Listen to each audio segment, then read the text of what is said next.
그 두 개에 대해서 이제 개략적인 어떤 그런 상황을 말씀을 드렸죠. 이제 여러분들이 이제 팝아트라는 거하고 미니멀리즘이라는 것은 보통 단어에서 나오는 풍기는 의미, 그리고 이제 팝아트라는 것은 워낙 이제 많이 들어봤고, 그리고 현대 컨템포러리라 그러면 이제 팝아트라는 걸로 대별되는 걸로 생각을 해서 대부분 등가 시기는 그런 경향이 없지 않아 있는데, 보통 우리 한국에서 전시되고 있는 것들은 대부분 팝아트라고 하면 그 이제 앤디 호일을 이제 떠올 수밖에 없는 그런 대명사처럼 알려져 있는 게 이제 앤디 호일이죠. 그래서 이제 그 사람의 그림이 팝아트라고 이제 생각을 하게 되면 어떤 문제가 생기냐면, 팝아트의 정의에 따르는 그런 여러 가지 어떤 그런 경제적, 사회적, 시대 흐름상 역사적인 어떤 변곡점에서 일어나는 것들이 이제 미술 사조라고 보는데, 팝아트가 가지고 있는 그 변화의 물결에서 그게 생성되어 있던 배경과 원인들에 대한 것들이 잘못 놓치는 가능성이 있다는 거죠. 그 뭐냐면, 팝아트의 원 오브 댐이 이제 앤디 호일이지, 앤디 호일이 팝아트가 될 수는 없다라는 겁니다.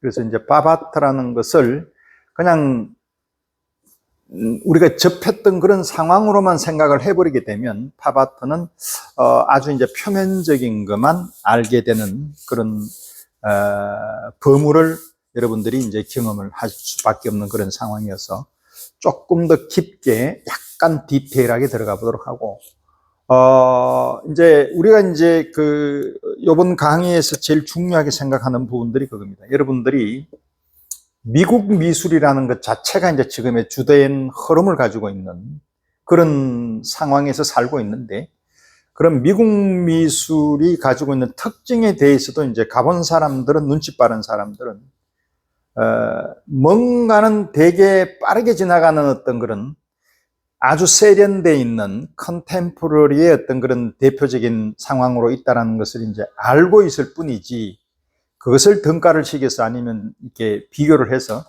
프렌치, 그리고 이제 저먼, 이런 쪽의 컨템포러리인 그런 미술 사조하고 비교하는 것에 대해서는 조금 등한시하는 그런 경향이 있다는 거죠. 뭐냐면, 그 부분을 자세히 보다 보면 이 지금 현재 되고 있는 컨템포러리가 어떤 식으로 만들어져 있는가가, 또 이제 커피를 주셨네. 어떻게 만들어져 있는가에 대해서 알다 보면 앞으로의 미래, 그리고 왜냐하면 이게 이제 1950년대부터 시작했던 아트니까, 그래서 그 부분이 이제 어떤 식으로 변화가 될 거냐. 그러니까 1950년이면 지금으로부터 시작해서 70년에서 74년, 80년 그 사이에 있는 거죠. 그럼 앞으로 이제 100년 후나 그 이후에 어떤 그런 아트는 어떤 식으로 흘러갈 것이냐라는 것은 여러분들께서 대충 짐작이 가능할 거예요. 그래서 오늘 하려고 하는 그런 것들이 이제 저번 주하고 연속 이어서 이제 조금 더 이 부분을 다시 한번 리뷰해보고, 그 다음, 그러니까 팝아트와 미니멀리즘 이후에는 어떤 미술들이 있었는지에 대한 것을 오늘 풀어보도록 하겠습니다. 이제 이 사람은 잘 알다시피 앤디 호일이죠. 자, 팝아트는 우리가 했습니다. 그렇죠? 자, 그럼 팝아트가 뭘까? 말은 쉬운데 팝송도 아니고 팝아트예요. 팝이라는 것은 뭔가 이게 우리 극장에 가게 되면은 이게 팝콘처럼 팍 튕기는 거죠. 그럼 그걸 왜 튕겼을까? 그건 중요하지 않아요. 그쪽에 이제 의미를 둬버리면은 팝아트를 그런 식으로 생각하면 안 되겠죠. 팝아트가 나오게 된 배경이 그 전에 뭐가 있었지요? 추상표현주의가 있었다. 그렇죠? 근데 추상표현주의가 늘 하는 얘기지만 우리 미술사에서 가장 중요한 거는 이 어떤 사조라고 이야기하는 부분이 딱 진행되게 되면은 절대로 30년, 40년, 50년 계속 화랑을 이루지는 않는다 그랬죠. 그래서 보통 보면 한 10년 주기로 제가 끊었잖아요. 마찬가지예요. 자, 추상표현주의는 다시 한번 리뷰해 볼게요. 1946년도에 잭슨 폴록이 이제 그 드리핑이라는 걸 하면서 상당히 각광을 받았고, 미국에서 그 당시에는 아메리칸 드림이 있었기 때문에 아메리칸 드림으로 인해서 미국의 어떤 역사들이 제2차 세계대전 후 상당히 경제 강국이 되었죠. 그러니까 그 자본력이 어디 있을 줄을 몰랐고 그 당시에 미국이라는 것은 전혀 전쟁으로부터 피해가 없었던 나라죠. 그럼 그 자본을 어떤 식이든지 간에 문화적으로 이렇게 연결하려고 하는 사람, 그거는 누구든지 간에 강대국이 되면 다 그런 겁니다. 우리가 예를 들어서 돈을 좀 벌고 나름대로 집이 그려졌을 때는 그림을 그려, 아니면은 그림을 사서 디자인을 하든지 아니면 이렇게 인테리어 쪽으로 가는 것들은 당연한 귀결인 상황이죠. 왜? 인간은 욕망을 할 때 문화에 대한 욕망은 상당히 셉니다. 그게 뭐 때문에? 빨간 거를 보기 위해서. 락강이 이야기하는 것은 인간한테는 욕망이 있는데 그 욕망은 뭘로 해결하느냐? 엄마하고 내하고에 있어서 엄마가 내한테 무한정으로 주다가 어떻게 되죠? 엄마가 아버지한테로 가버린단 말이야. 그럼 거기서 생기는 결여의 어떤 그런 분열을 해결하려고 하는 게 욕망이라는 거예요. 그 잠재적으로 깔려져 있어. 그 욕망을 대상 A라 그래, 락강은. 그래서 그걸 항상 가지고 있는 게 그 빨간 거에 뭐가 있느냐? 진리가 있고 공백이 있단 말이에요. 그 공백이 결국은 예술이라는 거죠. 자, 그 예술에서 우리가 르네상스로 다시 돌아오면 그 공백을 너무 무서웠기 때문에, 왜? 알타미르 동굴 안에 있을 때는 괜찮았는데 밖에 나가면은 그 세상의 혼돈 세계가 이루 말할 수가 없죠. 코뿔소가 날아다니고 막 이러다 보면 내가 죽을 수 있는 그런 상황을 이 사람들은 경험을 했죠. 근데 그걸 막을 수 있는 방법은 없었다는 거죠. 그럼 동굴에 피해야 됐죠. 그럼 동굴에서 피해서 그림 그리는 게 바깥쪽에 있는 그 카오스적인 그림을 안 그리죠. 뭘로 그리냐? 순화를 시킨다 그랬죠. 그걸 거세된 그림이라 그래요. 잘 다듬어져서 내한테 순응시키는 그림으로 가지고 간단 말이야. 르네상스도 마찬가지. 인간이 와서 하나님 대신에 르네상스에서 인간이 이제 등장을 해서 진리를 보기 위해서 하나님이 만들어 놨던 진리를 보려고 이 사람들은 한다는 거죠. 근데 그게 너무 두렵고 너무 힘들잖아요. 바깥쪽에 있는 카오스하고 똑같으니까. 그래서 그림을 순화를 시키려고 만들어냈던 게 뭐다? 원근법이라는 거예요. 오케이? 그 세계 질서를 만들고 이탈리아 그림은 어떻게 돼요? 질서, 균형, 비율 이런 것들을 만들어냈는데 반대로 저쪽에 있는 나라는, 저 위쪽에 있는 플랑들은 어떻다? 약간 비규칙적이고 굉장히 비정형적이고 얘들은 비이성적으로 조금은 다르죠.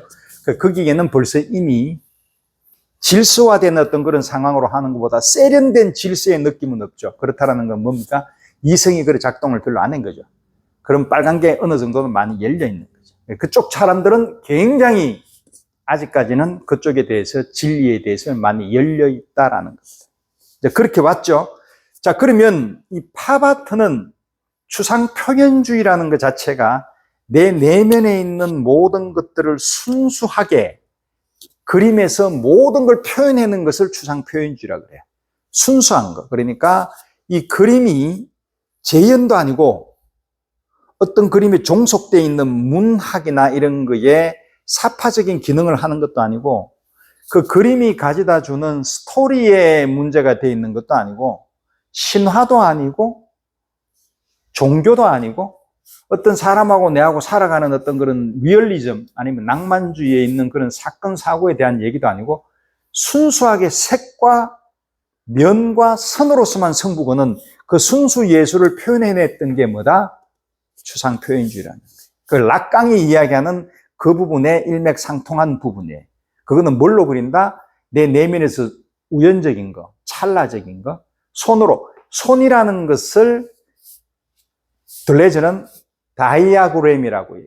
그러니까 손가락 말고 디짓 말고 손짓이라고 그래요. 그런 상황으로 아무런 모라 상태에서 막 자기가 막 이렇게 감성적인 느낌 그런 식으로 그림을 그렸다가 갑자기 스톱해서 이 상황에서 빠져나와야 되죠. 왜냐하면 너무 가버리게 되면은 뭐가 된다? 추상 표현주의가 되어버리고 거기에서 정신 차려서 나와서 이성적으로 다시 힘을 표현했던 게 프란시스 베이컨이라는 거예요. 오케이. 지금 얘기 드리는 거는 전체 그림에서 포스트 모더니즘의 락강, 푸코, 들레즈, 가타리 이런 사람들의 종합편이에요. 그러니까 이거는 알면 굉장히 도움돼요. 자, 그래서 추상 표현주의를 하다 보니 추상 표현주의는 뭐가 있었어요? 무슨 파? 뉴욕파, 뉴욕 스쿨. 거기에 있는 마크 로스코부터 시작해서 잭슨 폴록, 더 쿠닝 쫙 있잖아. 클리포드 스틸, 무슨 뭐 마드웰 등등, 그렇죠? 그런 사람들은 대부분 다 뭐다? 남성이다. 그 남성은 그때까지만 해도 전 세계적으로 보면 참정권, 그리고 투표권, 공민권, 여성들의 권리가 보호되었다, 안 되었다? 안 되었다. 그래 놓으니 얘들이 굉장히 보수적이고 어떻다? 굉장히 권위적이라는. 미국은 그래도 유럽보다는 상당히 빨리 그쪽으로 이제 진입을 하게 돼요. 누가 있었기 때문에? 존 F 케네디. 1961년도에 그 사람이 대통령이 돼. 그래서 63년도에 암살이 되고, 그때 이제 그 짐 크로우법이라 그래가지고 어떻든 왔을 때에 그 사람에 대한 걸 흑인들에 대해서는 이제 인정을 하면서 갔는데 죽었단 말이야. 그러니까 말코 X도 죽고 막 이런 식으로 킹 루터도 막 죽고 난리 났잖아요. 그러면서 이제 존슨 대통령이 이어갔죠. 그렇지만 아직까지는 흑인들의 노예 해방이나 이런 것들은, 노예 해방이 아니라 공민권이나 이런 부분에 대해서는 정확하게 합의되지는 않았습니다. 그렇기 때문에 아직까지는 여성들의 어떤 시대가 오기 전 상태였어요. 그때가 몇 년 전이나 1960년대. 지금 이야기는 잭슨 폴록이 나와서 이야기하는 추상표현주의는 1946년부터 시작해서 1956년까지 보면 대충 10년 보면 돼요. 자, 그러니까 그림이 굉장히 이제 마크 로스코 같은 경우는 우리 알잖아요. 자살해가 죽었죠. 그 사람이 그림이 당시에 되게 익스펜시브, 굉장히 비쌌어요. 오히려 저쪽에 있는 유럽 쪽에서는 이제 그 앵포르마레라 그래가지고 타시즘하고 장 디비페부터 시작해서 미셸 타피에 뭐 등등 이런 사람들이 보기에는 미국이 뭐 바보잖아 거기는. 뭐 누가 와서 거기 미국에서 유학 온 애가 그 당시에 누구였느냐 하면 메리 카셋이 옛날에 1840년대 와서 잠깐 있었고, 오키프의 남편이 스티글레츠라는 사진 작가가 있던 모더니스트, 그 사람 와서 거기에서 이제 했고, 만레이 뭐 이런 사람들. 그런데 이 사람들은 뭐 대단한 사람도 아니고 그냥 저것들을 위한 스포트 하는 사람. 그리고 지베른 나이트라 그래가지고 그쪽에 있는 뭐 핫산부터 시작해서 잠깐 미넨 들렸다가 와가지고 아메리칸 임프레셔니즘을 만들었던 사람들. 별거 없어. 근데 걔들이 뭐 이런 걸 만들어서 뭐 잭슨 폴록 그러고 막 이렇게 하니까 웃었을 거 아니에요. 걔들이 처음에 모마가 1930 몇 년부터 시작을 해서 위트니 미술관하고 잭슨 폴록을 저쪽에 가가지고 이제 전시를 하려고 그러니까 안 된단 말이에요, 이게. 그래서 마지막에 한 게 거의 59년, 58년 이때 이제 파리에서 전시회를 해요. 10년 있다가. 그 잭슨 폴록은 46년부터 이쪽에서는 날라다녔단 말이에요.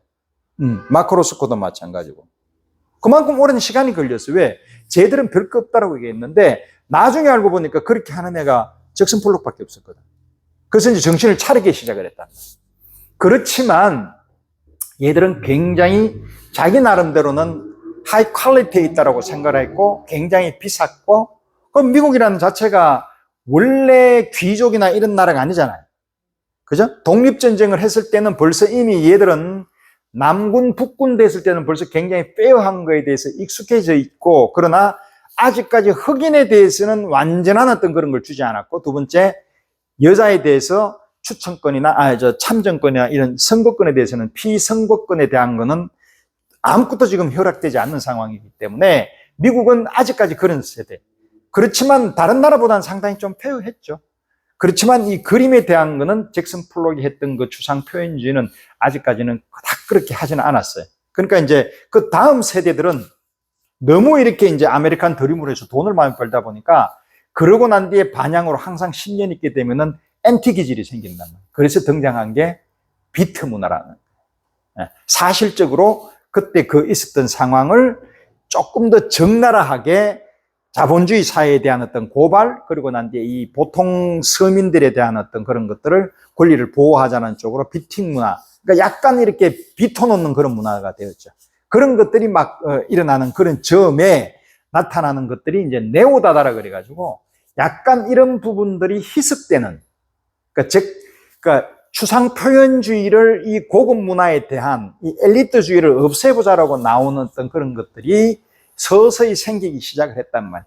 그래서 그때 있던 학교가 블랙 마운틴 칼리지라 그래가지고 라우젠버그, 제스퍼스 존슨, 그리고 존 케이지 음악하는 친구, 그리고 커닝햄, 존 크로우, 춤, 댄싱, 음악 이런 것들이 다 전체가 약간 여기에 반항하는 쪽으로 아메리칸 드림에서의 어떤 그런 미국적인 어떤 위상에 대한 약간의 반대적인, 그리고 여기에 이제 프랑스 그리고 독일에 있었던 사회주의였던 그런 철학자들, 그런 대표적인 거 아도르노, 호르카이머, 그리고 베냐민 이런 사람, 베냐민은 이제 그쪽에 프랑스에서 죽었지만 그런 사람들이 프랑크푸르트 학파라 그래가지고 미국에 와서 어느 정도 대학에 이제 적을 두게 했어요. 왜냐하면 그쪽에서는 제2차 세계대전이 끝났으니까. 히틀러는 저런 사회주의, 공산주의를 되게 싫어해요. 그러니까 그쪽에서 살아남지 못하니까 다 일로 왔단 말이에요. 그래서 여러분들이 알고 있는 그 포스트 모더니즘에 있는 앞서 말한 푸코, 라칸, 그리고 들레저, 가타리, 베냐민, 아도르노, 호르카이머 이런 사람들이 전부 다 유럽 사람들이에요. 그러면 미국은 철학자가 있냐 없냐? 없어요. 미학을 하는 사람이 없다. 굳이 한번 그랬던 사람이 클리멘트 그린버그, 그 사람이 잭슨 폴록에 있었던 그 사람, 로젠버그하고 두 사람이 비평가지 철학가는 아니었단 말이에요. 그렇게 잽도 안 되는 거죠. 그래서 이 사람들이 전체적인 세계적인 어떤 그런 문화 자체가 미국에 대한 어떤 위상도 올라가지만 너무 빠르게 이렇게 경제적으로 성공하게 되면 거기에 대한 세력들이 다시 자정작용이나 하나요? 그런 문화들이 만들어져서 이런 팝아트가 만들어진단 말이에요. 그러니까 워낙 미국이 잘 살았으니까 공장, 그러고 난 뒤에 무슨 맥도날드, 무슨 헐리우드 영화 이런 것들이 많이 만들어지면서, 그리고 우리 저번에 보여드렸잖아요. 그게 이제 무슨 에드루샤 같은 경우에는 햄 이런 공산품들 이런 것들이 공장들이 많아지다 보니까 공장 팩토리를 만드는 그런 상황이 된다. 그러면 존슨 대통령이 먹는 코카콜라는 그전부터 있었으니까 그 사람이 먹는 거나 내가 먹는 거나 흑인이 먹는 거나 똑같이 먹는 거죠. 그럼 뭐가 있다? 평등이 있다는 거죠. 그러면서 이 천상에 있던 예술이 점차적으로 자꾸 내려오게 되죠. 근데 잭슨 폴록에서 그림은 추상주의지만 팝아트는 뒤샹이 그때 샘을 했잖아요. 소변기를 가지고 했단 말이에요. 그러니까 그거는 어떤 의미에서 보면 재현은 재현인데 굉장히 구상적인 거지. 이제 추상에서 벗어나는 거지. 뭔가 뚜렷하게 보고 싶은 거예요, 이제. 그래서 실크 스크린을 이용을 해서 구상을 만들어냈지 이 사람이 추상을 만들어낸 사람은 아니었다는 거죠. 그죠? 팝아트는 그런 역사적인 흐름, 그리고 공장에서 만들어내는 거, 그리고 반복하는 거. 실크 스크린을 한번 생각을 해봐요. 반복하는 거. 그럼 어떤 의미다? 연속성이 나오는 거지. 형태가 변한다, 안 변한다? 형태는 그대로 있는 거지. 자, 여기를 보면 그게 뭐야? 상업성이잖아요. 그래서 이 사람들을 굉장히 비춰놓는 사람들은 뭐라 그랬을까? 상업 광고라 그랬잖아요. 저번 시간에 한번 보여드렸잖아요. 더 쿠닝도 카멜 담배라는 데에서 약간 여성들의 어떤 입술이나 이런 걸 통해서 애드버타이저를 했단 말이에요. 그럼 그건 상업 광고지. 그렇지만 상업 광고가 뭐 어때서 라는 얘기예요. 앤디 호일은 나는 상업 광고의 공장장이 되고 사장이 되어서 미술과 상업 광고 사이를 열심히 달릴 것이다라고 얘기한단 말이에요. 그냥 놓고 이야기하는 거예요. 그러면 다른 사람이 보면 네가 미술가야? 아니죠. 그렇죠? 자, 그러면 이제 볼게요. 자, 이렇게 이 사람은 굉장히 이 실버에 대해서 굉장히 좀 천착하는 경향이 있고. 자, 이걸 실크 스크린을 해서 여러 종류로 많이 만들었죠. 이건 너무 많이 봤어요. 그죠? 반복하는 거 무슨 제클린도 있고 모택동도 있고 인물을 계속 반복하는 거죠. 자, 여기에서 반복하니까 자, 이걸 봤어요. 이제 여러분들이 이제 앤디 워홀을 전시회를 가봤잖아. 근데 옆에 이제 혹시나 다른 미국을 가든지 아니면 다른 데 갔는데 위엔 렘브란트가 하고 있네. 렘브란트 그림을 싹 보고 왔는데 이걸 해요. 그럼 한번 봤어. 자, 무슨 생각이 들어요? 렘브란트 이제 보고, 아주 많은 그림, 티투스하고 등등등등 보고, 기병대도 보고, 이제 이렇게 쫙 보고, 이제 그 사람들 좀 아는 척도 하고, 핸드리케도 이 사람 이랬는데, 딱 왔는데 이래 딱 있어. 이렇게 쫙쫙쫙쫙 있고, 근데, 와! 안 한단 말이에요. 그죠? 그러니까, 이걸 왜 했을까라고 봐야 왜 했을까? 내가 늘 하는 얘기지만, 왜 이 사람은 이래 그렸는데, 그랬어. 그냥 실크 스크린은 저번에 한번 이야기했잖아요. 어떤 시인이, 작가가 아이디어를 준 거야. 해라. 자, 이걸 보고, 우리가 느껴야 된단 말이에요. 우리가 느끼는 감성은 항상 하나가 아니라 몇 가지가 돼야 된단 말이에요. 왜냐하면 렘브란트를 볼 때, 루벤스를 볼 때 다르잖아요. 그러니까 그런 느낌이 여기에 들어와야 돼. 근데 그거는 보는 방식이 다른 거지. ways of seeing. 어떻게 보느냐? 그거는 그 나름의 어떤 상황으로 보지만 얘는 다른 잣대로 봐야 돼. 그러니까 예를 들어서 이제 망원경을 이렇게 보는 경우도 있고, 이렇게 빨간색이 있고, 선글라스도 색깔이 다 다르잖아요. 빨간색, 노란색, 까만색. 그러면 노란색은 밝을 때보다는 껌껌할 때 보면 훨씬 더 잘 보여요. 야간 운전할 때. 마찬가지로 그런 식으로 들이대란 말이에요. 스크리닝을. 그래야 이게 보인단 말이에요. 왜 얘가 이렇게 그렸는데 나는 그걸 보고 아니면 다른 사람들은 환장을 할까라는 거예요. 그죠? 그걸 생각을 안 하면 안 된단 말이에요, 이제는. 자, 이 사람이 이걸 했단 말이에요. 자, 요거하고 요거 다르잖아. 숨은 그림 찾으러 이거 보러 가는 거 아니잖아요. 그리고 유명한 사람, 제클린이 여사무소에서 이렇게 나타났어. 야, 제클린이 이래가 죽었다더라. 저거 남편은 누구죠? 존 F 케네디가 바람 피웠던 사람이 마릴린 몬로? 마릴린 몬로 얘기만 하다 집에 가버린단 말이에요. 그럼 안 되잖아. 그러니까 이 사람이 왜 이렇게 했느냐라는 거예요. 여기에서 보면 이 그림이나 이런 것들이 자기 나름대로 구성적인 어떤 그런 것들이 보이잖아요, 지금. 근데 이걸 우리가 알 수는 없어. 왜 이래 했는지는. 그렇지만 확실히 다른 면에서의 나오는 거하고는 조금 다르죠. 근데 여기 공통적인 건 뭐냐면 반복이라는 거잖아요. 계속 반복돼요. 볼까요? 요건 좀 다르죠, 그죠? 요런 것도 할 수 있잖아, 이 사람이. 여러 실크 스크린을 요렇게도 해보고 저렇게도 해보고. 근데 공통적으로 많이 하는 작품. 왜냐면 렘브란트가 여러 작품 중에서 요런 것도 있고 요런 것도 있지만 특이하게 잘 그렸던 대작은 다르잖아. 그렇듯이 이 사람의 공통적인 대작의 작품 중에는 반복이나 형태가 계속 똑같은 게 계속 이렇게 유지되고 있다는 게 있단 말이에요. 그때 한번 볼게요. 자, 이거단 말이에요. 그죠? 할 때 이런 식으로 해. 근데 이거는 라우젠버그가 내가 주인이니 한번 싸웠는데 앤디 호일이 그래서 라우젠버그 거를 뺏겠다라고 얘기는 했어요.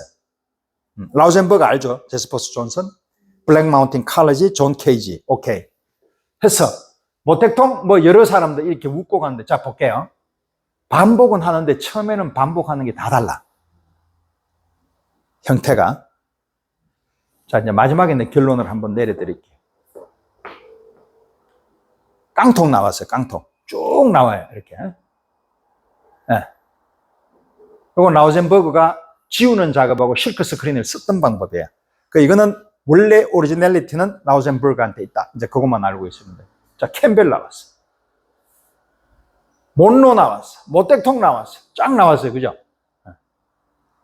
쑥 지나가요. 요거에서 가만히 한번 보면 얘들은 닮지 않았어요. 나중에 한번 봐봐요. 오리지널을. 쫙 가보면 흔적이 남아요. 요런 데가. 약간 불안정성이 만들어져요. 자, 이게 뭔 논리냐면 락강이 이야기하는 반복적으로 계속 보여주면 이미지를 계속 보여주면 이미지를 거부해요. 똑같은 이론이 애가 욕망을 통해서 욕구를 통해서 우리한테 엄마한테 젖을 달라 그랬다. 줘요. 많이 먹었어. 그럼 배가 불러. 또 줘요. 계속. 애는 노 했는데. 근데 애는 노라고 하는 것은 거부하는 걸 울음으로 표현을 해요. 근데 엄마가 약간 그래서 줘보내면 애들 거부를 하고 굉장히 울어요. 인간의 속성은 그게 있단 말이에요. 거부를 하면 어떤 상황이 되냐면 이 반복되는 이 상황의 그림들은 이게 사실은 어떻게 보면 내가 그린 그림이 아니잖아. 이 이미지를 뭐 한다? 지운단 말이야. 오케이. 지우면 뒤에 뭐가 있느냐면 우리가 생각하는 그런 상황이 아닌 빨간 걸로 들어간다. 거기에 진리가 있는 거예요. 오케이? 라캉은 그런 식으로 설명해요. 푸코도 그렇고. 반복되는 걸 주었을 때는 굉장히 쾌락이 있어요. 그게 뭐냐면은 성도착증들 사람들한테서 나타나는 현상이에요. 오케이. 성도착증은 내가 엄마하고의 관계에 있어서 완전한 사람이 내 엄마예요. 근데 누가 등장한다? 아버지가 등장했어. 아버지가 등장하게 되면은 아버지가 질서를 만들면서 엄마한테, 원래 우리가 오디푸스 컴플렉스라는 것 자체는 남성의 팔루스라 그래서 남성의 성질을 이야기하는 거죠. 그죠? 라캉은 그리 이야기 안 해요. 남자든 여자든지 간에 둘 다 팔루스가 있어야 돼. 근데 엄마는 팔루스가 있는데 나중에 얘가 인상적으로 생각을 해서 딱 보니까 엄마의 팔루스가 없는 거예요. 그때 얘 엄마는 아버지의 사람이 돼 있단 말이에요. 그럼 뭐 뜻하? 결여가 생기지. 엄마는 불안정하다라는 것을 얘는 느끼기 시작을 했어. 근데 아버지의 질서나 이런 거에 팔루스의 힘이라 그래. 그게 들어와서 질서를 만들어서 얘가 그래, 우리 엄마는 결국은 아버지 사람이지 내 사람은 아니기 때문에 그러고 내한테만 정성을 쏟을 수 없고 내 동생한테도 신경을 써야 돼 라고 생각을 할 수 있는 힘을 주는 게 누구다? 아버지의 이름이란 말이에요. 아버지의 링구아, 그러니까 아버지의 어떤 그런 말의 언어에 의해서 질서가 만들어지잖아. 그런 상황이 되면 종료 끝. 그럼 얘는 굉장히 건강한 애가 되는 거지. 근데 그게 아니라 아버지 역할을 할 수 없는 부재, 아니면 엄마도 그걸 못하고 이런 고아 같은 경우에도 다 그래 되는 건 아니거든. 왜냐하면 고아원에 가서 그쪽에 있는 원장님하고 다른 사이에서 그런 걸 만들어준단 말이에요. 그건 아버지라는 자체의 팔루스의 힘은 주위의 사람이 될 수도 있고 선생님이 될 수 있는 거란 말이죠. 근데 이 성도착증 환자들은 그게 반 정도만 딱 만들어져 버린단 말이에요. 그러니까 뭔가는 영향을 받았는데 엄마가 거세가 돼 있네, 팔루스가 없네. 그리고 이 사람한테 종속돼 있는, 내한테만 종속돼 있는 게 아니라 다른 데도 있기 때문에 엄마에 대한 결여가 보이기 시작을 해. 그럼 이때 반응하는 이 성도착증이 가지고 있는 DNA를 가지고 있는 친구들은 그 자체를 갖다가 완전성으로 만들어 버리려고 한단 말이야. 부정을 해버린단 말이야. 엄마가 그래 되는 걸 싫어해, 얘는. 그래서 뭘 어떻게 하느냐? 그래서 패티시가 된단 말이야. 엄마가 가지고 있었던 팔루스를 감추기 위해서 스타킹에 침착하는 경향이 생겨버린다. 오케이. 그러니까 메조키스트라든지 사디스면 내 자체가 엄마가 대신 내가 맞아줌으로 인해서 그런 쾌락을 통해서 엄마의 완전성을 내가 대신 몸으로 막아주는 거란 말이에요. 그래서 동성애 등등 모든 것들이 남근이 있는 그런 역할을 하는 경우도 이 사람은 엄마에 대한 완전성, 이 팔루스를 만들어주기 위해서 얘가 그 동성애를 할 수 있는 그런 상황이 된. 그 언제? 그 눈을 뜰 때, 여자 남자의 관계에 대해서 눈을 뜰 때 이 성도착증을 가지고 있는 소인이 있는 친구들은 그렇게 변할 수 있단 말이에요. 그런 현상들이 이 반복해서 나타난단 말이에요. 그러니까 이 사람이 어떻다? 앤디 워일이 어떤 사람이다? 동성애잖아. 이제 이해됐지? 그러니까 이런 사람들이 나쁜 게 아니에요. 제가 저번에 창조와 관계에 대해서 한번 이야기를 했잖아요. 분열적 성격이 있고 성도착증이 있는 사람들은 뭐가 많이 열려 있다? 빨간 게. 그럼 여기에서 끌어나오는 힘이 들레지에서는 신체 없는 기관이라 그랬고 이 사람이 가지고 있는 힘이라 그랬잖아요. 이런 것들이 모티브가 되는 게 뭐다? 창조라는 거예요. 오케이. 그래서 앤디 워일한테도 그게 보인단 말이에요. 그렇지만 이 사람은 베이컨하고 다른 방법으로 자기의 어떤 역할을 한 거지. 자, 그러면 팝아트 중에도 여러 사람이 있단 말이에요. 그죠? 뭐 켈리부터 시작해서 많잖아. 로젠 키스트, 그리고 우리 잘 알고 있는 벤다이 스팟을 그린 사람 로젠 리히트슈타인, 이런 사람들, 러버 그랬던 사람들, 이런 사람들 이렇게 안 하잖아요. 근데 이 사람은 특이하잖아. 그렇죠? 그러니까 그런 내용. 그리고 그 반복을 굉장히 잘했던 사람이 또 누구다? 쿠사마 야유이라. 강박증 증상에다가 강박증은 계속 추구하지만 그 쿠사마 야요이는 정신분열이에요. 그러니까 정신분열은 훨씬 더 그 빨간 게 더 큰 거지. 이거는 아예 아버지의 이름이나 아버지의 그 힘이, 팔루스의 힘이 전혀 미치지 않는, 아무것도 없는, 그러면 얘는 죽어버릴 거 아니야. 그래서 그거를 자기가 어떻게, 이건 안 되겠다 싶어서 지가 만들어내는 게 엄마하고 관계에서 좋아졌던 그런 상징계에 있던 이미지들이 있잖아. 그걸 가지고 와서 자기 얼굴 앞에 세운단 말이야. 그게 누구다? 망상이 돼버린단 말이야. 망상이 있어야 얘는 살아가는 거예요. 안 그러면 제가 그랬잖아. 저쪽에 있는 빨간 거에 구멍이 열려 있는 그것은 태양을 직접 눈으로 보는 거하고 똑같단 말이에요. 그걸 못 본단 말이에요. 그래서 이 사람은 느낌이 and why. 누가 봐서? 그죠? 총 쐈잖아, 여자가. 근데 우리 같으면 누가 자기가 가지고 있는 이 경제적인 이런 논리나 사회적인 정치적인 이런 걸로 이 사람은 완전히 박살을 내버리잖아요. 별로 그런 거 없단 말이에요. 너무 멋있지 않아요, 앤드 호일이? 자, 이거는 어느 슈퍼마켓에 진열되어 있는 과자예요. 이것도 예술 이렇게 해놓으니까 예술 작품 같지 않아요? 아닌가? 앤드 호일을 좋아하는 사람들이에요. 알리? 특이하죠, 그죠? 오케이. 되게 이 눈빛을 한번 봐봐요. 앤드 호일의 눈빛은. 신비롭지 않아요? 되게 호기심이 많잖아. 그죠? 그 눈빛을 보면 이 사람은 늘 자기 머릿속에 그 세계가 살아 움직이는 사람 같지 않아요? 그쵸? 이 질서나 이런 거에 파란 거에 굉장히 이렇게 억압되어 있고 계획되어 있고 규격화되어 있는 사람의 눈빛이 아니잖아요. 자, 그래서 그 사람 눈빛을 보라고 제가 가지고 왔어요. 한번 보세요, 이 사람들. 바스키아. 그쵸? 멋있잖아, 이런 사람. 존 레논. 이 사람 이름이 잡버렸네. 가수. anyway. 이건 알고, 그죠? 근데 이 사람보다는 이 사람이 더 낫지 않아요, 그죠? 키세링. 이거는 조금 난 별로 안 좋아하는 사람. 자, 베르사체. 자, 우리가, 입생로랑 베르사체, 샤넬, 등등 상당 부분이 동성애자들이에요, 그죠? 네.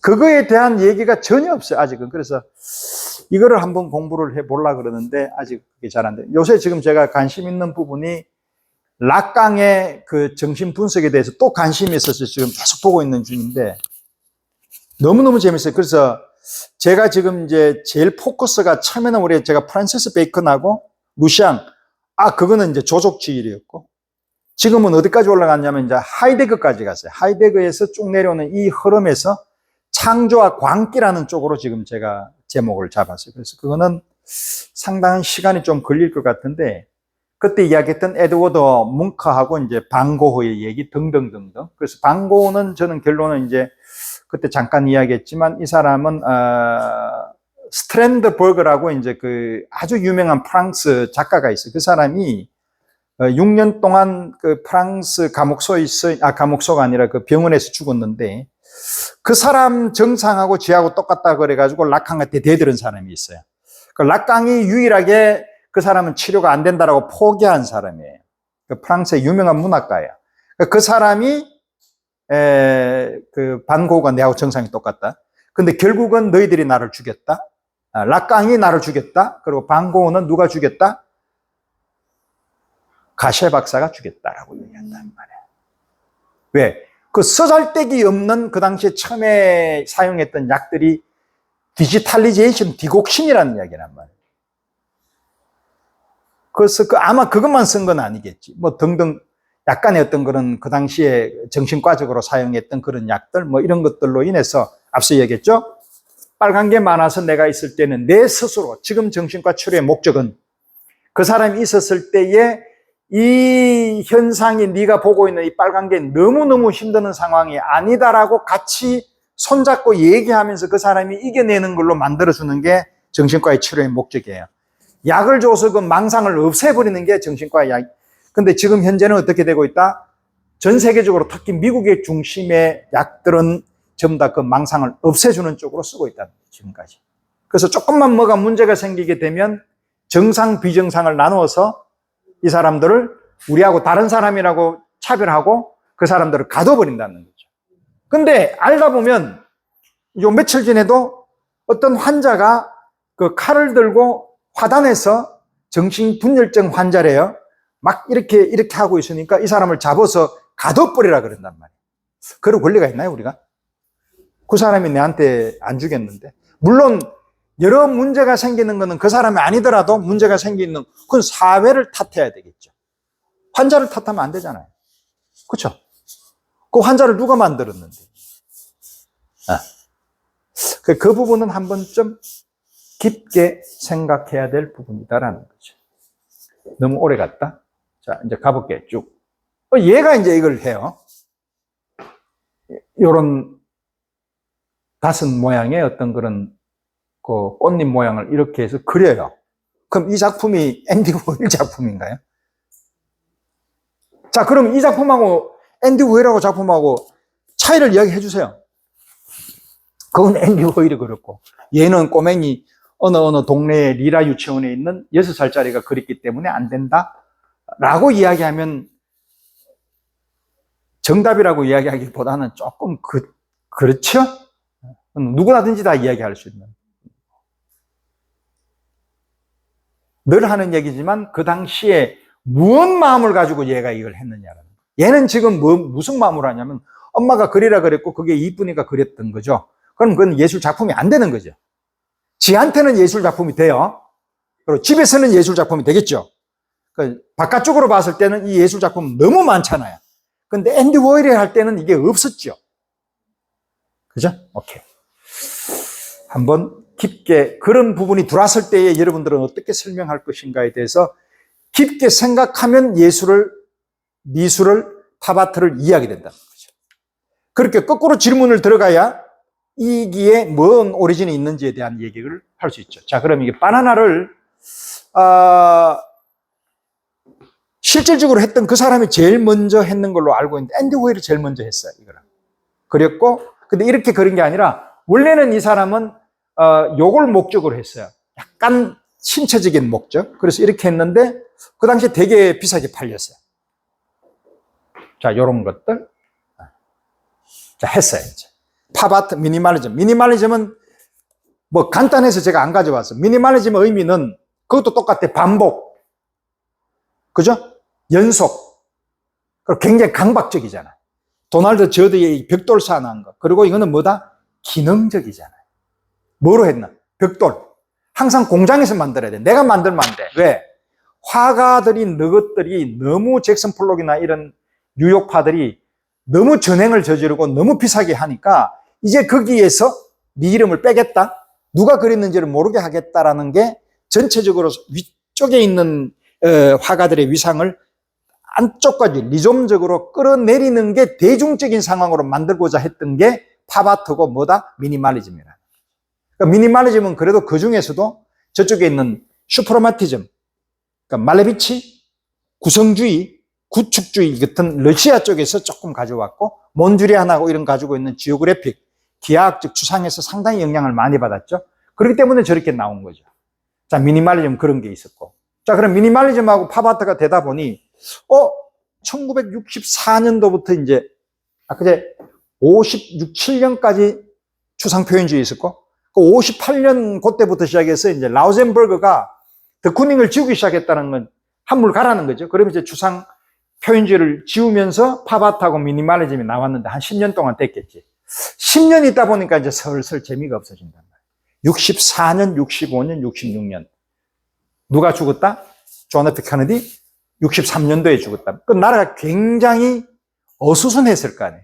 그리고 그때 흑인들에 대해서 공민권이라든지 아니면 짐 크로법 등등 이런 거 베트남 전쟁 막 생겼을 때는 어떻든 사회를 원래 존 F 케네디는 약간 민주당이에요. 약간 레프트 윙. 그러니까 이 사람 굉장히 진보적인 사람, 그런 사회 행동주의. 너희들이 뭘 하기 전에, 내가 해주기 전에 너희들이 생각을 해봐라고 이야기하는 상당히 중요한 얘기를 하잖아요. 그렇다는 거는 사회 행동주의에 대해서 굉장히 강하게 이야기하는 사람이란 말이에요. 근데 그 사람이 죽어버리니까 난리가 났잖아요. 그럼 보수에서 들어와야 되지. 그 존슨 대통령이 들어가지고 이 사건을 해결하려고 항상 뭔가 어수선할 때는 예술을 덩이어봐요. 그 예술가들한테 20년 동안 공공 프로젝트 WPA에서 돈을 많이 주듯이 이것도 똑같이 한단 말이에요. 그러니까 예술가들이 폭발적으로 만들어져요. 그러면 이때까지 있었던 팝아트 미니멀리즘을 보니까 공장 뭐 이런 거, 기능, 상업, 그건 뭐야 이게? 예술이 아니잖아. 그 너무나 딱 규격화되어 있는 거에 이제 질리기 시작을 했단 말이에요. 그럼 뭐가 나오겠어요? 포스트 미니멀리즘이 나올 거 아니에요. 그죠? 그러니까 포스트 미니멀리즘은 64, 65 쭉쭉쭉쭉 가다가 68년도가 굉장히 중요한, 전 세계적으로 가장 중요한 게 68년도, 68운동, 프랑스에서 일어났던 사회주의 운동. 그것을 이제 모든 여러분들이 내가 늘 이야기하는 그 동네 사람들 다 나온단 말이야. 들레즈, 푸코, 락강부터 시작해서 모든 애들이 거기 있어서 막, 사회주의, 그 멜르 뽕띠부터 시작해서 사르트 등등. 왜? 사회주의적인 어떤 그런 상황. 이제는 수직적인 관계가 아닌 내가 늘 이야기하는 리좀적으로 수평적인 관계로 돌아가자는 게 68혁명이라는. 그때 이게 됐다는 거는 이제 사회가 지금까지 왔던 이런 수목적인 관계에서 벗어나라잖아요. 그러니까 비정령적인 거, 이제 쉽게 말해서 다양하면 좋은 거고 멋대로 살자라는 거예요. 그럼 미술이 그렇게 하면 되는 거예요. 그죠? 그리고 형태, 형식 중요하지 않다는 거예요. 다 없애버리라는 거죠. 그리고 내가 생각하는 어떤 그런 결과론적인 게 아니라 뭐다? 과정이 더 중요하단 말이에요. 기회는 균등하고, 그죠? 과정을 중요하게 생각하는 사회가 됐다라는 거예요. 그게 지금 1964년부터 일어나는 포스트 미니멀리즘. 이게 쉽게 말해서 포스트 모더니즘하고 똑같은 거예요. 그때 들레즈부터 시작해서 이제 막 나오잖아, 이제. 여러분들이 지금까지 귀가 따갑도록 들었던 그런 이론들이 여기서 다 섞이는 거예요. 그럼 이때 그림 중에서 프란시스 베이컨이 이제 날고 길 때가 이럴 때란 말이에요. 자, 갑니다. 자, 이런 것들은 꼼꼼히 한번 봐요. 내가 이제 더 이상 이야기 안 할게요. 네. 이런 것들은 굉장히 중요합니다. 한번 쭉 한번 읽어보세요. 그때 총상 입고만 로버트 케네디, 존 F 케네디의 동생, 그 집안이 멸문지화가 생겨버린단 말이에요. 뭐 때문에 그러느냐? 뭐 여러 가지 썰들이 많죠. 그죠? 뭐 보수주의자 등등, 뭐 KKK 뭐 이렇게 얘기하는데 그건 우리는 알 수는 없고, 여하튼 사회가 굉장히 혼란한 상황에 빠져있던 터단 말이죠. I'm a man. 그러고 난 뒤에 이제 이 사람들은 전부 다 흑인들, 그리고 이런 굉장히 광폭한, 그러니까 민주당 전당대에 민주당 자체가 이제 그때 존 F 케네디였으니까 시위들. 베트남이 이제 1973년도에 전쟁이 끝나지만 그때는 반전 운동도 굉장히 심각했다는 거죠. 그때 이제 베트남을 누가 지배하고 있었다? 프랑스가 물러나고 난 뒤에, 그러니까 프랑스가 대단히 우리가 봤을 때는 굉장히 정의롭고 굉장히, 아니, 알제리 엄청나게 사람 죽였고, 멕시코에 가가지고 그때 누구예요? 맥스밀리안. 그 처형하게끔 내두는 거 마네가 그랬잖아요. 그러니까 프랑스도 마찬가지 똑같은 놈. 히틀러만 욕할, 너 똑같은 놈. 영국 똑같은 놈. 그런 거에 비해서 미국은 식민지 없었잖아요. 흑인 깔끔하게 해결했잖아요. 그래서 큰 소리 친단 말이에요, 얘들은. 베트남, 그렇지만 베트남 전쟁이 딱 생기고 나니까 똑같은 상황이 우리나라에 생기고 똑같이 나온단 말이에요. 민주당, 공화당으로 확 구분이 돼버린다. 반전, 참전. 막 이런 것들, 부모, 이거는 뭐 말 안 해도 알겠죠. 그죠? 자, 이런 히피 문화, 이런 것들이 전쟁이 생기고 난 데는 항상 이런 것들이 같이 도래하는 거죠. 자, 헐리우드도 완전 난리가 나죠. 왜냐하면 저쪽, 이쪽. 그러니까 베트남 참전 반대. 그게 비슷한 게 저쪽에 누구죠? 프랑스의 저 누구야? 그 유대인, 그 사람 이름 뭔가? 1900년도에, 그 무슨 간첩 사건에 있던 그 사람 이름을 내가 요새 깜빡깜빡하네. 응? 내만 그렇네. 자, 그래서 이제 영화들이 히피 쪽 이런 것들이 많이 나와요. 그리고, 이런 핏 폰다. 이 사람 유명한 사람이죠. 그죠? 자, 그러면 이때 있던 포스트 미니멀리즘은 규범이 완전히 이제 붕괴가 돼버려요. 지금까지 만들어져 있던 구조, 형식이라고 하죠. 그러니까 기능적으로 만들어졌던 미니멀리즘의 어떤 그런 구조들, 벽돌들이 다 부서져 버린단 말이에요. 혁명이 생깁니다. 예술적인 혁명. 그래서 earthwork라 그래가 대지 미술 과정에 따르는 그 개념 미술이라는 게 나오고 퍼포먼스 아트, 비디오 예술, 백남준이가 나오고 이런 것들은 존슨이 앞서 말씀드렸던 20년 동안 돈을 대주니까 예술가들의 창작이 굉장히 자유로워진단 말이에요. 이때부터 지금 현대 컨템포러리가 만들어졌다고 보면 되는 거예요. 자, 로버트 모리스라고 이 사람은 원래 시작은 미니멀리즘에서 시작을 했단 말이에요. 대지 쪽에 무제로 해서 온 동네 아상브랑주를 다 넣어버려요. 실, 거울, 아스팔트, 알루미늄 막 모든 재료를 넣어가지고 이게 earthwake라 그런단 말이에요. earthwake는 뭐냐? 내 개념상 그 얘기는 정확하게 아직까지 안 돼 있는데 제 개념상 랜드라는 것 자체는 어머니, 땅, 존재, 그리고 이제 그 포텐셜 잠재, 모든 이런 것들이 잠재타라고 하는 그런 부분들하고 일맥상통하기 때문에 이 사람이 그런 식으로 만들지 않았겠냐. 존재에 대한 어떤 본질을 이야기하는 거겠죠. 자, 포스트 미니멀리즘의 특징은 제일 먼저 불안정하죠. 그죠? 근데 미니멀리즘은 어때요? 반대로 보면 되는 거죠. 굉장히 안정되어 있고, 도널드 저드의 그 벽돌을 보시라고. 벽돌을 보면 그게 왜 있느냐 하면 공간 사이에 보면 이렇게 빈 공간이 있죠.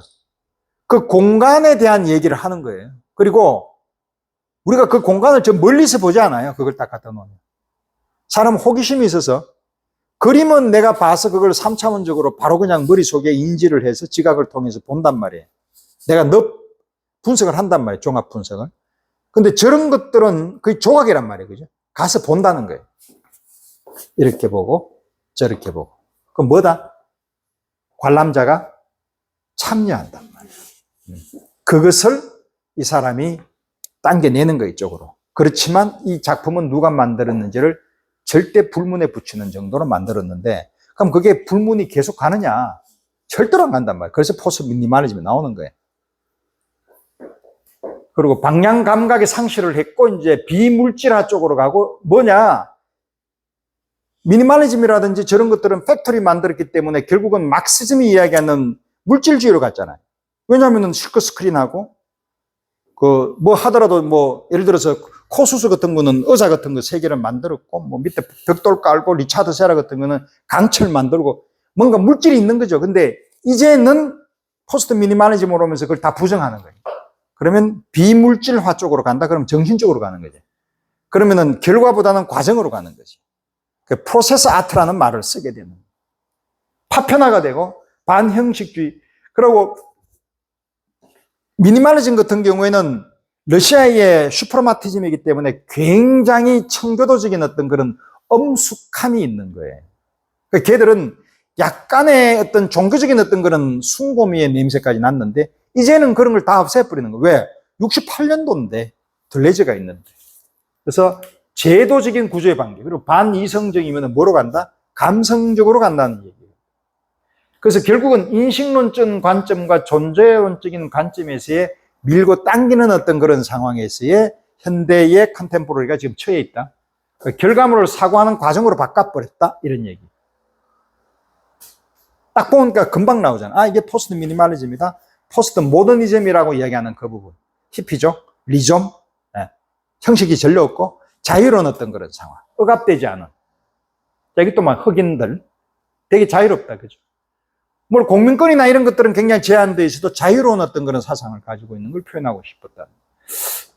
존 레논. 루이스 브루즈 아시죠? 자, 이거 볼까요? 시선. 여기 안에 있는 시선을 이렇게 만들었어요. 근데 이게 뭐 라텍스예요. 근데 우리가 가만히 한번 생각해 봐요. 이때까지의 조각은 뭐로 만들었을까요? 대리석, 나무, 쇠, 미니멀리즘, 벽돌, 단단한 거, 고형적인 거, 형태가 있는 거. 근데 라텍스는 형태 없어요. 그 만들기 쉬워요.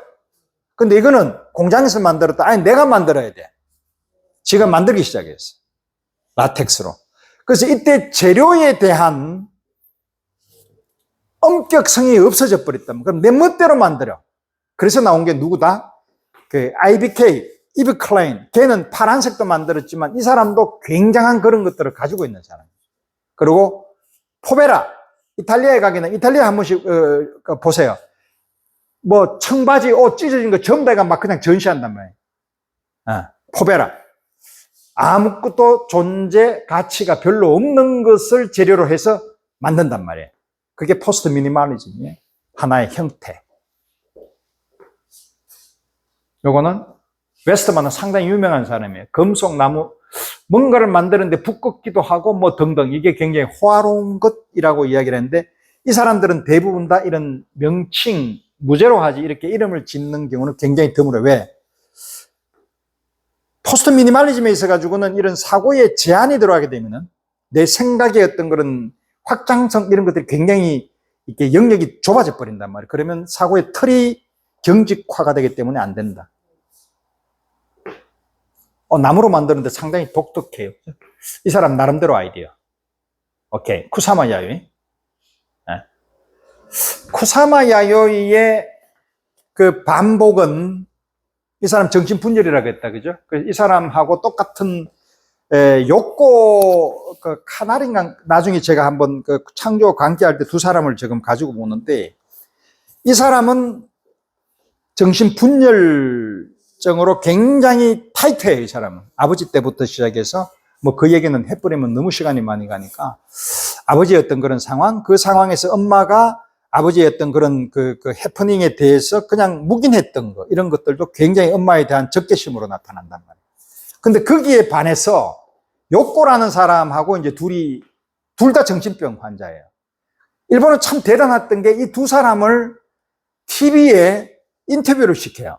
둘이 같이 붙였어.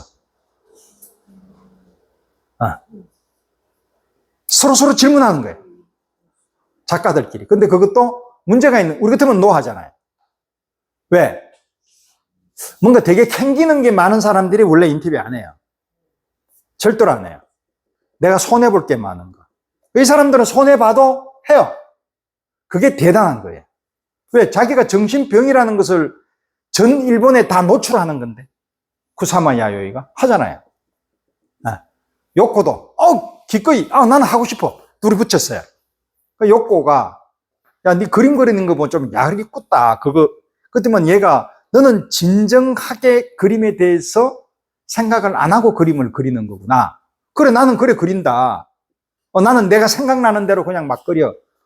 가벼운 아이, 뭐, 이렇게 이야기하니까, 요코가, 쿠사마 야요이가, 난 니하고 더 이상 인터뷰 안 해. 라고 나가버린단 말이야. 니는 너무 가벼워라고. 요코는 너무 즐거워요. 저하고 이야기했다라는 자체가.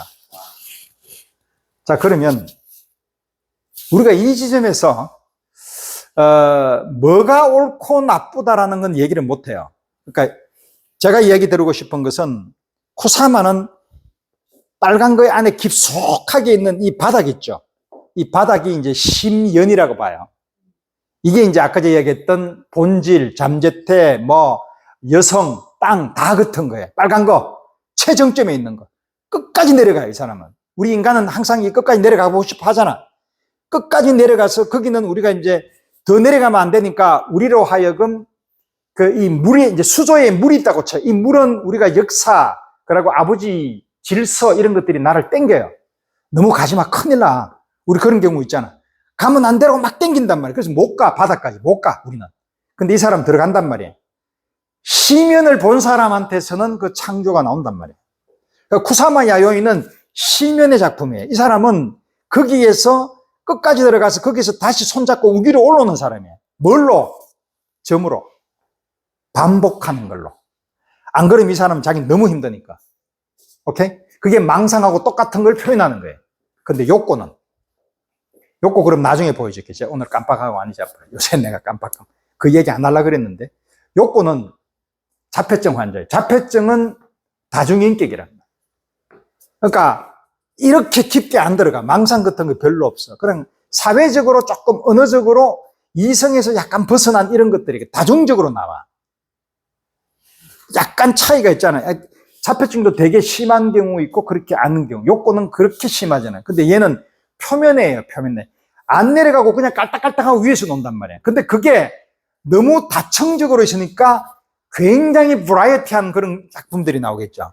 얘 그림 보면 헤르난 베스보다 요새 이야기하는 해체주의, 완전히 연결되지 않는 그런 그림들이 막 나온단 말이에요. 내가 아닌 니, 내, 니, 막 온 동네가 다 나온단 말이에요. 근데 정신없는 그림이죠. 근데 그걸 내가 어떻게 이야기했어요? 그걸 알고 봐야 된단 말이에요, 이제는. 그런 식으로까지 우리가 자폐증은 아니지만 그 정도까지 밑에까지 들어갈 수 있는 그 정도의 힘은 길러야 된단 말이에요. 그래야 제대로 사는 거예요. 그냥 파란 것만 보고 끝낼 수는 없잖아요, 이렇게.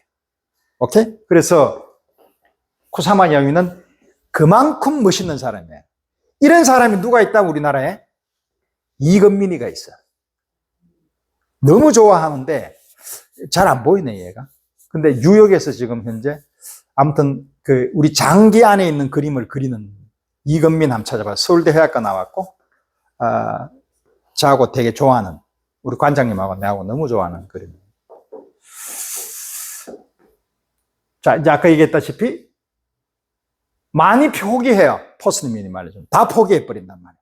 이제는 내가 뭔가 지향하는 게 아니라, 자, 우리가 보통 진리라고 하는 것은 마지막 목적지가 진리죠. 옛날에는 그랬잖아. 플라톤이나 이런 사람은. 저걸 보고 저 바깥쪽에 있는 동굴 밖에 있는 진리를 보고 살아가는 목적이 그거였잖아. 목적지가 되고 도착지가 되는 거지. 근데 락강은 여러분들이 빨간 거에 들어가는 방법은 어떤 경우냐 하면 미술을 보는 방법도 있지만 우리가 보통 간혹 느껴요. 그러니까 가만히 있는데 뭔가 익숙하지 않는 상황에 탁 노출될 때가 그때가 빨간 거에 들어가는 때예요. 근데 대부분 어때요? 오랫동안 지속이 안 되잖아. 찰나잖아. 잠깐 이런단 말이에요. 그죠? 뭔가 이상한 경험, 가다가 뭔가 약간 낯설은 그런 거, 데자뷰는 아닌데 뭔가 조금은 익숙하지 않은 상황으로 내가 지금 생각하고 있는 다른 현상들, 굉장히 큰 사건들, 이런 걸로 인해서 빨간 거에 많이 노출이 돼요. 거기로 들어가게 만들어주는 게 우리 인간의 욕망이라고 이야기를 했는데, 거기 들어가서 그냥 10년에 빠져버리게 되면은 못 헤어나요. 그냥 죽어요, 그냥. 너무너무 힘든 상황을. 그래서 정신과 환자들이 그걸 잡으려고, 내가 살아남으려고 스크리닝을 친 게 망상이고 등등이라 그랬단 말이에요. 그러니까 보통 사람한테도 그런 것들이 있을 때에는 그 사람은 거기서 뭘 하는 걸 요구하느냐 하면은 끝까지 갈 수는 없으니 거기에서 잠깐 스크리닝을 치고 내 나름대로 어떤 방식을 이해를 하고 그 밖 안에 있는 걸 공백이라 그래요. 아무것도 없는 상태죠. 그죠? 당연하게 아무것도 없을 거 아니에요. 거기를 짚고 그걸 구조 삼아서 다시 나오라는 거예요. 새로운 세계로 만드는, 그게 들레이즈가 이야기하는 회색지대, 중간지대라고 이야기합니다. 갔다가 다시 새로운 걸 만들어서 새로운 어떤 세상을 만드는 것을 원해요. 락강도 그렇고 들레이즈도 그렇고. 시면으로 제가 늘 하는 얘기지만 빨간 거에 빠져가 허우적대라는 게 아니라 거기서 다시 나와야 돼요. 무엇을 기반으로? 그 공백에서 들어가서 이 구조를 잡아서 다시 나올 때 이게 밑바닥을 치고 나올 수 있는 것은 공백을 믿을 때 치고 나올 수 있어요. 못 믿고 내가 이게 들어갈까 말까 하면 계속 끝까지 들어가요. 그게 의심이라는 거죠. 이해됐죠? 오케이. 그게 락강이 얘기하는. 이게 결국은 모든 걸 포기한단 말이에요. 그래서 마지막 모든 것을 아낌없이 다 지워버리면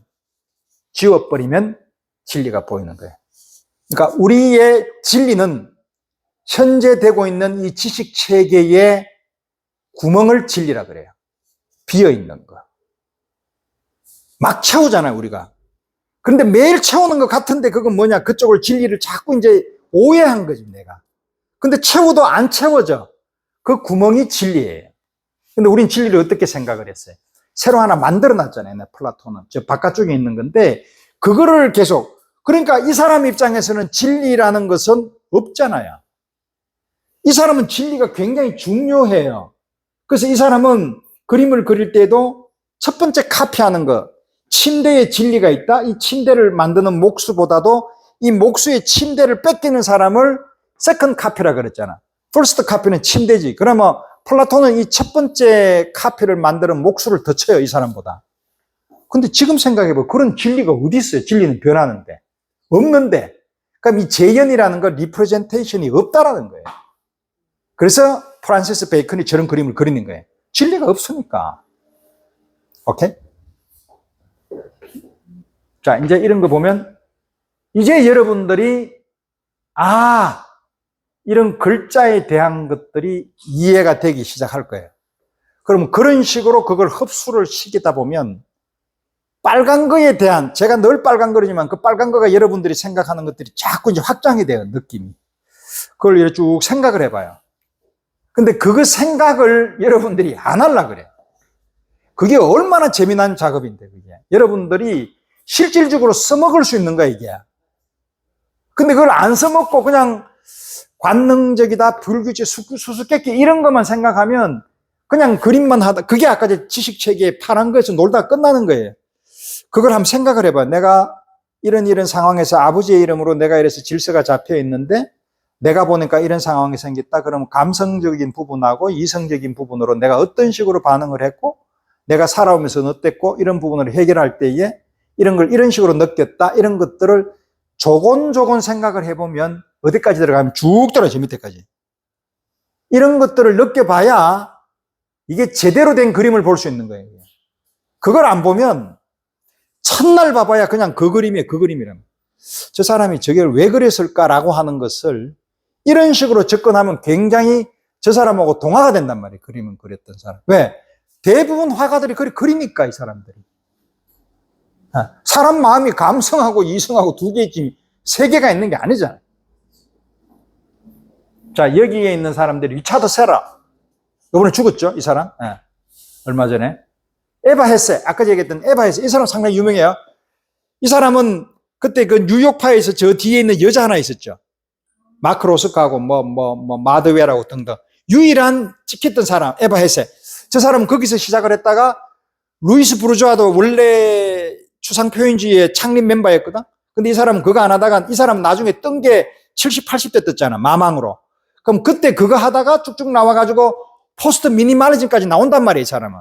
재료가 마망으로 할 때는 이건 포스트 미니멀리즘이잖아. 그러니까 에바 헤세도 마찬가지. 나중에 에바 헤세가 어떤 걸 했는지를 보여드릴게요. 아르테 포베라 이것도 똑같은 거죠, 그죠? 네. 포스트 미니멀리즘. 잭슨 폴롱이 이제 자 볼게요. 자, 이런 그림들은 나중에 보면서 할게요. 그럼 이건 볼게요. 이런 거예요. 얄궂어요. 작품인 것 같기도. 이걸 미니멀리즘하고 되게 이렇게 비교를 해보면 도저히 채 이해가 안 되잖아. 이게 포스트 미니멀리즘이다. 근데 이 그림, 이런 것들은 요즘에서는 여러분들이 별로 이상해라고 이야기 안 해요. 이런 것들 워낙 많으니까. 근데 그 당시에 1964년도, 65년도 JFK가 죽을 때 그때는 뭐야 이 자식 이런단 말이에요. 이게. 쌤보다도 더한 말도 안 되는. 자, 볼게요. 자, 이건 뭐예요? 이건 막 완전히 정신 혼미스럽게 만들어. 이런 것들이 뭐냐? 저쪽에 이제 깊은 심연으로 들어가는 내 마음의 표현이에요. 이게 사건일 수도 있고, 그 사람과 관계일 수도 있고, 내가 살아가는 어떤 그런 방식일 수도 있고. 그러면 하이데거는 삶의 시간과 존재와 시간에서 가장 중요하게 생각하는 키워드가 시간성이에요, 시간성. 그럼 시간성이라는 건 뭐냐? 인간이 유일하게 존재 방식으로 사는데, 존재라는 거에 대해서만 생각하는 게 아니라, 내가 살아가는 방식에 대해서 이야기한 사람이 딱 두 사람이에요. 하이데거하고 들레저. 나머지 사람들은 그런 게 아니라 큰 줄거리, 개념 이런 것들로만 갖고 이 사람은 디테일을 가지고 디테일로 승부한 사람들이에요. 하이데거하고. 그럼 이 사람이 제일 중요한 얘기 중에 하나가 인간은 내 죽음에 대해서 내가 언제 죽을 수 있다는 것을 인지할 수 있는 사람이기 때문에 더불어 사는 걸로 네가 생각을 해서 잘 살아라는 게 중요한 포인트예요. 그 사람은. 어려운 거 한 개도 없어. 그게 하이데거의 포인트는 존재와 시간에서 시간성은 그걸 이야기하는 거예요. 존재 방식하고. 별거 없어요. 그거는 뭐냐? 결국은 후설을 이야기하는 현상학에서 나오는 그 얘기예요. 오케이? 그러니까 이걸 좋아하니까 들레즈가 미친단 말이에요. 하이데거만 보면. 하이데거를 제일 존경하는 사람이 들레즈다. 자, 이렇게 보면은 이게 뭔가 존재나 등등 여러 가지로 여러 시나리오를 생각할 수 있겠죠. 오늘은 이 생각이 들고 내일은 저 생각이 들 수도 있고. 이거 무제인데 뭐 이렇게 돼 있다, 그죠? 이게 뭔가 뱉어내고 뭐 등등 이게 뭘까? 그건 뭐 여러 가지로 생각할 수 있는 거겠죠. 테이블 묘사래요, 이게. 흙을 갖다가 리차드 아터 슈가라는 사람이 이렇게 시커멓게 만들어가 흙을 뿌리는 사람들. 루이지 브로자는 주로 약간의 이 사람은 굉장히 조금 이렇게 섹슈얼리티에 대해서 굉장히 천착하는 경향이 있어요. 왜 그러냐? 그건 아버지가 그랬으니까. 그래서 이게 아마 남자의 그 팔로스를 이야기하는 것 같고. 올덴스버그, 이거는 라텍스인데 이거 뭐 주문이, 이 사람은 제가 그랬죠. 그때 뭐 스튜디오를 자기가 만들었어. 거기에 이제 그림을 뭐 이렇게 이런 조형물들을 넣어서 그 전체를 파는 거예요, 그냥. 그러니까 스튜디오 개념을 전시 개념이 아니라 이제는 상점이라고 이 사람은 만들고, 이 사람은 또 퍼블릭 아트부터 시작해서 여러 가지를 하잖아요. 무슨 뭐, 그 라켓 공부터 시작해서 많이 만들죠. 러버로 만들고. 레오 카스탈리가 이제 그 유명한 그거잖아요. 이렇게 전시하는 기획자잖아요. 그죠? 여기에 이제 여러 어떤 그 갤러리 9이 이제 9명을 그걸 했는데, 이런 사람들이 이제 에바 헤세가 여기에 나와요. 에바 헤세 그림을 한번 볼게요. 여기 에바 헤세입니다. 이건 에바 헤세가 있네. 요거는 브루스 나우만. 요거는 아까 딘 플레인 형광등하고 조금 다르죠, 모양이. 그렇죠? 약간 포스트 미니멀리즘하게 여러 다양한 규칙성이나 이런 걸 조금 더 상실해버린 그런 상황. 리차드 세라는 아시다시피 이런 사람이고. 리차드 세라가 그런 그것만 한 게 아니라, 자, 그럼 요 재미난 얘기가, 리차드 세라가 어느 도시에 저걸 했죠? 이렇게 벽을 통해서 만드니까 나중에 되어서 이걸 국민들은 너무너무 싫어하는 거예요. 이제 조금 흉물 같다. 보기 싫다. 없애라. 없앨 때 그러면은 어느 법에 저촉을 받느냐? 예술법에 저촉을 받을 것이냐? 건축법에. 헷갈리죠, 그죠? 그건 해결이 어떻게 나는지 모르겠어요. 아무튼 철거는 했죠. 리차드 세라. 이런 것들은 보면은 미니멀리즘하고는 조금 다르게 이제 비정형적으로 약간 재료를 썼고, 그 자기가 만들었던 거고, 그리고 되게 솔리드한 건 아니었다. 반복적인 것도 아니고. 아무튼 벨트 같은 거, 이런 것들도 하고. 리차드 세라.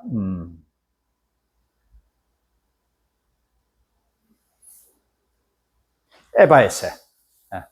이것도 약간 보면 고안 쪽으로 있는 그런 상황에, 이런 것들도 마찬가지로고요. 움직임이 어떤 그런 것들.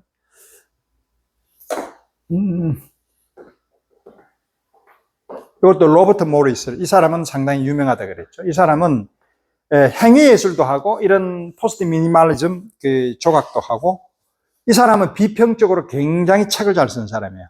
몇 안 되는 사람, 러 솔로옙하고 이 사람 두 사람은 비평가로, 그 미학가로도 철학자로 상당히 유명한 사람입니다. 리차드 세라, 여러 가지 다양한 작품들도 있고, 에바 헤세 같은 거 그리면서 이제 이때는 뭐가 생기느냐면 난픽션 소설 같은 것들이 이제 상당히 유행하기 시작해요. 포스트 미니멀리즘에서는 사회적인 어떤 그런 것들을 고발하는. 브루스 나우먼 같은 경우에도 이게 거의 라텍스로 많이 썼어요. 그러니까 약간 플렉서블하게 이렇게 조정이 가능한 그런 것들을 많이 썼고, 로버트 스미슨도 이 사람 상당히 유명한 포스트 미니멀리즘이에요. 로버트 스미스하고 달라요. 로버트 스미스는 이것도 보면 아까 얘기했던 그 벽돌 이렇게 차곡차곡 쌓는 미니멀리즘하고 조금 다양한 다른 어떤 작품들이 있죠. 이게 에바 헤세 겁니다. 이것도 보면 이런 책 같은 어떤 그런 것들을 나란히 반복적으로 세워놓는데 규칙적이지는 않고, 그리고 조각적인 어떤 그런 상황이 아닌 약간 엔티 포르만, 그러니까 엔티 미니멀리즘에 조금 그렇게 다가가는 형식적인 게서 이 사람한테 조금 대드는 그런 상황으로 보인다는 거죠.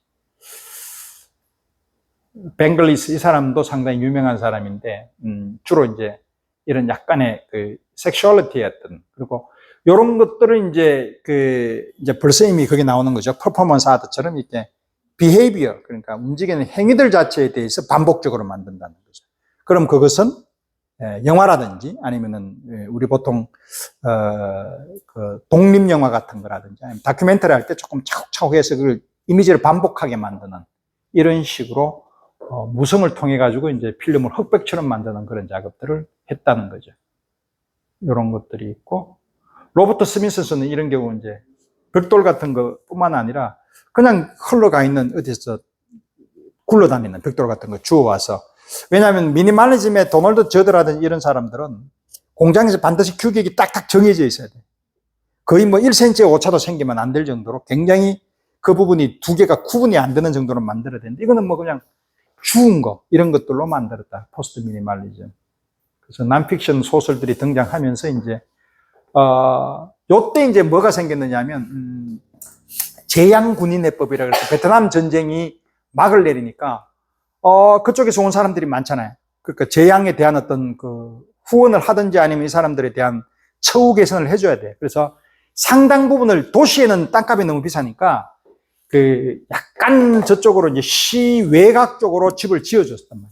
그리고 대학도 무료로.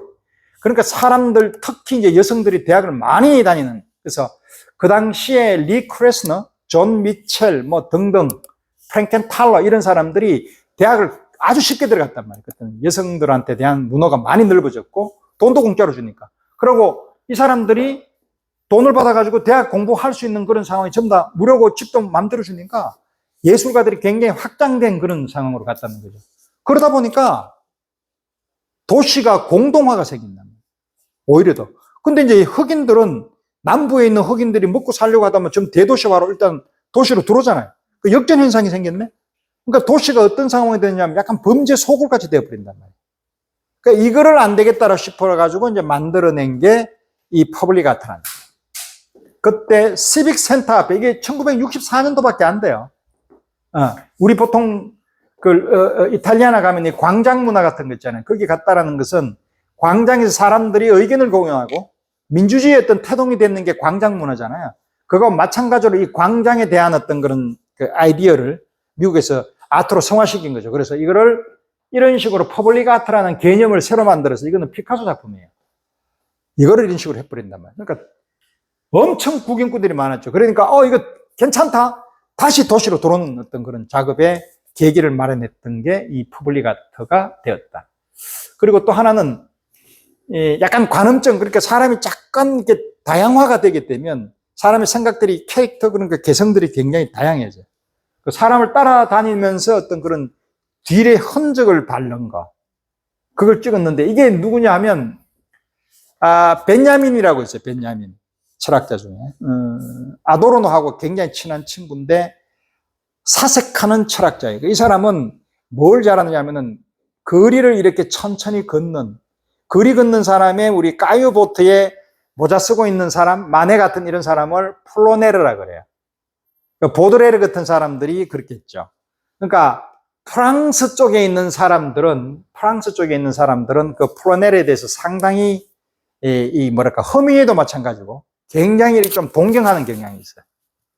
그래서 이 거리에 대한 게 미국에서도 생기기 시작했단 말이에요. 그러니까 이러면서 약간의 관음적인 것도 있지만, 거리를 우리가 걷는다라는 건 시공간에 있어 추억이라든지 아니면 우리가 살아왔던 역사에 대한 흔적들을 다시 한 번 더 역추적하는 경우도 있고, 뭔가 그걸 몸적으로 체화시키려고 그런 경험을 하는 경우도 있고, 우리가 예를 들어서 어떤 도시에 갔을 때에 그냥 무작정 따라가는 게 아니라 우연하게 갔던 그런 카페, 길모퉁이 카페, 아니면은 그런 공간들, 조그만하게 있는 그런 익숙한데 이런 것들이 있으면 굉장히 편안함을 느끼잖아요. 그런 것들에 대한 게 이제 지금부터 생겼단 말이에요. 저기서도. 그게 예술적으로 이제 성화시키는 작업. 이게 결국은 뭐냐? 퍼포먼스 아트가 돼버려요. 자, 그럼 그 당시에 프랑스는 아무것도 없잖아요. 독일은 아무것도 없잖아요. 이탈리아는 아무것도 없단 말이에요. 그러니까 얘들이 엄청나게 치고 나간단 말이에요. 지금 몇 년 동안에, 30년 동안 모든 아트를 다 정리를 해버렸단 말이에요. 이제 그러고 난 뒤에 지금은 뺏기잖아요. 지금은 다시 뭐냐? 결국은 그 포텐셜이라는 건 절대로 무시 못한다. 얘들은 한 번 보면 금방 알아요. 안 했을 뿐이지. 그 얘기라는 것을 하고 싶다. 그렇지만 미국은 미국스러운 게 있다라는 거죠. 그죠? 그러니까 여러분들이 이제 미국 갔을 때에 모르긴 몰라도 이제 그런 모마라든지, 그런데 이제 그림이나 아니면 컨템포러리를 보면 미국스럽잖아요. 독일스럽잖아. 그러니까 그런 부분들의 특색을 잘 기억하. 그게 제일 중요해요. 오히려 그런 걸 보는 것 자체가. 로버트 모리스는 이게 상당히 이 사람이 개념적으로 뛰어난 사람. 그래서 아까 제가 얘기했던 참여하는 거예요. 포스트 미니멀리즘은 모든 기능이나 이런 것들 다 죽여버렸고, 그러니까 형식적인 게 다 없애버렸고, 그리고 우리가 관람자가 참석을 하고, 그리고 내가 이 그림, 자, 아까 제가 봤던 그거 있잖아요. 그 뭐, 올덴스 버거가 했던 그 라텍스로 만들었던 이런 거, 그거 사겠어요? 그 돈 주고 사는 사람 있나요? 별로. 별로. 독특하게 내가 하는 사람들은 있겠지만, 일반적으로 예를 들어가 이제 그림이 누구야, 르누아르 그림이 500만원, 저게 500만원 가면 뭐 사요? 르누아르 그림 사요. 그건 인지상정이란 말이에요. 그래서 아직까지 이런 것들은 뭐냐? 개념이고 시작하는 어떤 그런 포인트라는 거죠. 그런 식으로 접근을 해야 돼요. 그러니까 결국은 제 생각에는 늘 제가 말씀드리지만 예술은 사회화가 돼야 된다는 거예요. 퍼블릭적으로. 누구만의 특권이나 누구만의 어떤 그런 전유물은 아니라는 거예요. 만약에 전유물이 되려고 그러면 그 캠벨 깡통이 얼마 안 할 때 앤드 호일이 그래 만들었잖아요. 그렇게 사라고. 그래서 많이 만들었단 말이에요. 그렇게 돼야 된단 말이에요. 그게 대단한 거라며, 캠벨이. 캠벨 깡통이 누구든지 간에 존 F 케네디도 그거 살 수 있고 나도 살 수 있단 말이에요. 그걸 만들어준 게 앤디 호일이란 말이에요. 근데 뒤샹은 샘을 그렇게 해서 이런 것들도 예술이 될 수 있다라고 말만 했지, 샘 그걸 사가지고 집에 갖다 놓을 수는 없잖아요. 어? 그걸 만들어낸 게 천재적인 아이디어란 말이죠, 앤디 호일이. 그래서 그 사람이 굉장히 취급된단 말이에요, 지금까지도 저 사람은. 그 말린 몬로 시크 스크린 한 거 얼마나 쉬워요. 그거 힘도 안 들었잖아, 지금. 근데 그걸 만들잖아요. 나는 장사꾼이라 그러잖아. 나는 상업 미술하는 사람이다라고 얘기를 해요. 그런데도 추앙하잖아, 이 사람은. 오케이? 자, 이거는 성냥개비 모양 같다, 그죠? 이거는 아까 이제 흙 같은 거 이런 거 해가지고, 이제. 점차적으로 뭐로 가느냐? 이제 할 게 없으니까 뭘 해야 될 거 아니야. 하늘 것도 하고 다 해봤어. 그러면 땅을 해봐요. 땅을 해서 이제 흙을 만지기 시작했단 말이에요. 그러면, 이 사람이 살살, 우리 클럽 포드 같은 사람 있잖아요. 이 랩핑하는 거. 베를린 그때 뭐 시청도 막 싸고, 그 저쪽에 있는 섬도 막 이렇게 랩핑해가지고 이렇게 포장하고 이런 사람 있잖아. 장클로드. 이런 것들이 이제 전초전이 보이잖아요, 지금. 네. 이렇게 보면 여러분들한테 이런 게 나온다라는 것을 가르쳐 주려고 이렇게 가온단 말이에요. 순서적으로. 자, 이렇게 되면, 자, 이 사람은, 여기 이제, 그것도 뿌리는 사람처럼 이렇게 모래 같은 데 이렇게 막 다니면서 그림을 막 그리 저 하늘에서 보면 이상하게 보이도록. 그것도 맨 얼스워크란 말이에요. 얼스워크. 네. 자, 이런 거. 작품이에요, 이거. 네. 이쪽으로 보는 어떤 그런 뷰 같은 거 이런 것도 표시를 했고, 자, 이게 플로드란 말이에요. 장클로드. 랩핑하는 거. 이 사람은 이쪽에다가 천둥 번개 치는 걸 딱 찍어가지고 나온. 그건 뭐, 사진에서 나올 수 있고 작품이 될 수가 있는 거잖아요. 자, 이런 식으로. 근데 이런 것들은 이제 하고 나면 금방 복원식이 줘야 되잖아요. 그쵸? 그래서, 장클로드 이 사람은 되게 좋은 게, 이 사람은 절대로 자기가 이 작품에 대한 거 팔 수가 없으니까, 저거 하나 하는데 보통 한 500억 든대요. 저 작품, 인부 등등. 그건 누구한테 후원 안 받아요. 이 사람은 자기 돈으로 다 해요. 그럼 뭘로 하느냐 하면, 이걸 계획할 때에 자기가 이렇게 스케치를 한대, 스케치를. 이렇게 하는. 그걸 파는 거예요, 사람들한테. 그럼 많이 사서 이제 하다 보면 그 정도 돈이 모이면 한 10년 모았다가 이거 하고. 부부니까 아무 말도 안 하는 거예요. 만약에 내가 했는데 와이프가 보면 전 미친놈이라 그런단 말이에요. 10년 동안 이거 하나 만들고 부숴버리고. 너 뭐하니? 그럴 거 아니에요. 그죠? 여러분들이 만약에 남편이 그 짓을 하고 있다. 너 뭐하냐? 그죠? 헛질 하지 마라 그럴 거 아니에요. 자, 이렇게 했고, 천둥번개 치는 것도 보고. 자, 이 사람은 상당히 유명한 사람이에요. 이 사람이, 하우즈라는 사람인데, 이중부정이라는 거예요. 요거 나중에 이제 이중부정에 대해서 한번 설명을 드릴게요. 부정이라는 것 자체. 오케이. 자, 이것도 이제, 나이테. 요렇게 해서 이제 굉장히 큰 거. 그러니까 대부분 다 이제 마크로 쪽으로 갔죠. 자, 요거 볼게요. 이 사람은 마타 클라크라는 사람이에요. 되게 특이한 사람이에요. 집을 반을 따게 해버려요, 이렇게. 집을 이렇게 잘라버렸어요. 이렇게. 틈을 만들어버렸어요. 자, 이걸 보면, 쟤 어떻게 살아? 라고 하는 게 아니라 저 균열 사이에 여러분들은 뭔 생각이 들까요? 사람은 균열이 생겨 있으면 그쪽으로 뭔가 균열을 통해서 뭔가 저 너머에 그 무언가라는 거예요. 그게 이중부정이에요. 부정을 해보는, 예를 들어서 그림 중에서 처음에 있던 그 그림을 다 지워서 원상복귀를 만든다든지, 아니면 그거 말고 더 좋은 예가 그 게르하르트의 그 그림 중에서 약간 흐릿하면서 사진기를 찍었는데 노출 빈도를 오랫동안 했을 때 탁탁 찍혔는데 굉장히 형태가 뿌여면서 나타나는 그 여자들 뒷모습 이런 것들이 있어요. 자, 그걸 한번 봐봐요. 그걸 보면 뭔가 노출은 많이 되어 있고 이렇게 되어 있는 흔적들은 보이는데 확실치 않은 명징성이 없잖아요. 그 뭔가 부정확해. 그럼 우리는 그쪽에 되게 다가가요. 그죠? 그거 보고, 이 새끼 미친놈아, 이거밖에 못해. 라고 하는 사람도 있겠지만, 저게 뭘까? 그게 그 너머에 무엇이에요? 그게 뭐냐? 심연이에요.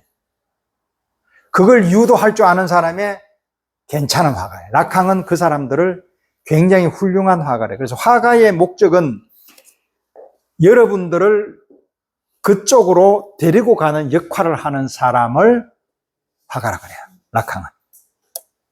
그래서 제 생각엔 앞으로의 화가는 그런 그림들만 살아남는다라는 거죠. 돈도 별로 안 되고, 돈 그렇게 여러분들이 이게 있어서 기쁘고 이런 거는 다른 것들로도 충분히 채워져요. 근데 그거 하나가 3억이면 너무 크잖아. 근데 그게 아니라 오히려 우리한테 자주 노출돼야 되고, 미술관에서 아주 어느 정도 괜찮은 가격. 그거는 국민들의 힐링 차원에서 그건 당연하게 맞는 것 같고. 근데 그런 거 말고 아주 괜찮으면서 우리로 하여금 아주 비싼 건 아니지만 그냥 보통 일반적인 대학 나왔는 학생들이 그냥 그림 그렸는데 한 300, 400 정도 그려서 그걸 그런 식으로 그쪽으로 나를 인도해 주는 화가라 그러면 그거는 충분한 가치가 앞으로 그렇게 갈 것 같아요. 그러니까 미술이라는 자체를 굉장히 아우라, 저거는 유명한, 돈을 놓으면은 저게 나중에 투자대가 되게 좋은 거, 그러고 열심히 미술을 해서 남들보다 조금 더 뛰어난 어떤 그런 걸 자랑을 해야지. 이런 게 아니란 말이에요. 미술은 그냥 옷 입는 데에 그런 식으로 이제 나로 하여금 그렇게 만드는, 이게 새로운 발상 전환이잖아요. 그러니까 지금까지 해왔던 미술을 완전히 뒤집어 엎는 거잖아요. 반드시 그래야 될 것 같아요. 한 50년이나 100년 있으면. 자, 완전히 몽상가 수준이잖아요. 완전히 잘라, 이런 만들어. 집을 왜 못 잘라? 자를 수 있잖아. 근데 안 잘라봤잖아요, 여러분들. 새로운 어떤 그런 방법. 이게 아까 얘기했던 지식 체계의 그 공백, 그러니까 그 진리를 하기 위해서는 반드시 내가 이 지점을 균열을 시켜야 돼. 그걸 부수는 방법이 해체시키는 방법인데, 이런 아이디어란 말이에요. 몽상가 수준의 이런 이중부정이라는 거예요. 오케이. 항상 늘 똑같은 생각하면서 그렇게 될 거라고 예상할 필요는 전혀 없다라는 거예요. 세상 그래도 달라지는 건 별로 없어요. 그래서 요사이 나오는 집들이 이렇게 짓는단 말이에요. 요새 아파트 보니까 며칠 전에 이제 집사람하고 이제 저기 어떤 아파트를 가봤는데 많이 달라요, 요새는. 옛날에 우리 아파트하고. 그죠? 이게 창문이 좀 넓고 이런 게 아니라 이제는 그거보다는 굉장히 창문이 적어졌고 이렇게 좀 나름대로 새로운 어떤 디자인 쪽으로 가면서 저게 뭘까 고민해도 답이 안 나와요. 내가 못 봤으니까. 그런 건축가들의 얘기를 못 들어봤으니까. 이런 의자들은 많이 만들잖아요. 그죠? 상당히 다양하게 이제 마찬가지 형태 아니고 개념, 언어고, 이제 언어라는 게 되게 중요해요. 언어가 등장했어요, 이제 언어. 언어는 상당히 중요해요. 근데 언어는 원래 언어라는 것 자체는 베냐민의 말에 의하면 책을 좋아하는 사람들은 잘 알 거예요. 언어는 언어 자체가 쏟아져 있는 종적인 언어가 있고 누워있는 언어가 있어요. 서 있는 언어는 늘 여러분들로 하여금 뭔가 강박을 주고 여러분들로 하여금 지식 체계라는 어떤 그런 거를 요구하는 언어고, 누워있는 언어는 편안하게 같이 걷는 거예요. 아까 얘기했던 플로네르처럼 아무 생각 없이 여기에서 뭔 일이 있었을까 이렇게 생각하면서 걷는 거죠. 그냥 단지 아무것도 생각 안 하고 그 언어를 말하는 거예요. 이 언어를 너무 잘못해버리게 되면 너무 딱딱해져요. 제가 그랬죠. 언어하고 우리 저번에 르네 마그레트에 이거는 파이프가 아닙니다라고 적어 놓은 거에 딱 함몰이 돼 버리면은 그거밖에 안 보여. 그렇죠? 그림 안 보여요. 그 밑에는 글씨만. 근데 다행스럽게 그게 우리나라 말이 아니잖아요. 그래서 우리가 그걸 한국말로 이거는 파이프가 아닙니다 하면 그것만 보고 있다니까. 그리고 우리가 기욤 아폴로네르의 시 중에 캘리그래피 중에서 여자 얼굴 쭉 그려가지고 모자 써가지고 이렇게 미라보 다리에 어떤 시를 적었는 캘리그래피가 있어. 그거는 그림을 보면 글자가 안 보이고 글자를 보면 그림이 안 보이게 돼 있어. 사람 눈은 그렇게 돼 있어. 인식 체계가. 인식을 통해서 한번 들어와서 그걸 통한 것을 이제 표상이라 그래. 이 표상을 우리 머릿속에 있는 선음적인 어떤 그런 지각을 통해서 이걸 인식하고 분석하는 작업이 이성을 통해서 한다면, 그러니까 감성과 이성이 같이 가야 된단 말이에요. 그러니까 둘이 한꺼번에 못해, 그거는. 누구도. 그 반형식주의고 개념하고 언어가 이제 등장했단 말이에요. 옛날에는 그렇게 거부했던 언어가. 이 언어가 있으면 완전히 이미지는 죽어버려요. 근데 그것을 섞어놔버렸어. 근데 섞어놓는데 가만보면 이렇게 만들어도, 이것도 같이 보세요. 요 글씨를 보면 육자가 안 보여요. 그 육자를 보면 글씨가 안 보이는. 근데 이거는 옛날 같으면 말도 안 되는 거였어요. 말도 안 되는 거. 근데 이제는 그거를 해요. 왜? 우리가 단련돼서 이제 보는 방법이 형식이 아니다라는 것을 깨달았다는 거죠. 조세쿠스, 코수스, 이게 개념적인 거예요. 이제는 형태적으로, 물질적으로 만들어져 있는 결과물이 아니라 과정이란 과정. 이게 붙여놨던 의자의 그림이고 진짜의 의자고 뭐가 다르냐라는 거예요. 그러니까 미술은 무엇을 만드느냐가 중요한 게 아니라 무엇이 미술을 만드느냐는 거예요, 이제부터. 그러니까 미술은 이제 거의 일상생활에 굉장히 깊숙하게 들어와 있다는 거예요. 보통 일상, 내 옷 입는 거하고 똑같아요. 제가 그때 그랬죠. 인간은 미적 인간이 되라고 이야기하는 것은 이제는 미적이라는 자체가 미술을 그리는 화가가 되는 게 아니라 그냥 화가가 아닌 관람자라 하더라도 미술을 아는 사람이 되라는 거예요, 관람자가. 아주 깊은 것도 아니고 그쪽에서 이야기하는 거하고 내가 소통하는 사람만 되면은 그거는 그 사람이 원래 의도했던 거, 그 빨간 거의 진실의 공백으로 이 사람이 인도했던 대로 따라가 줘야 되는데 그걸 못하고 끝까지 막 그냥 빼고 있으면 안 된다는 거예요.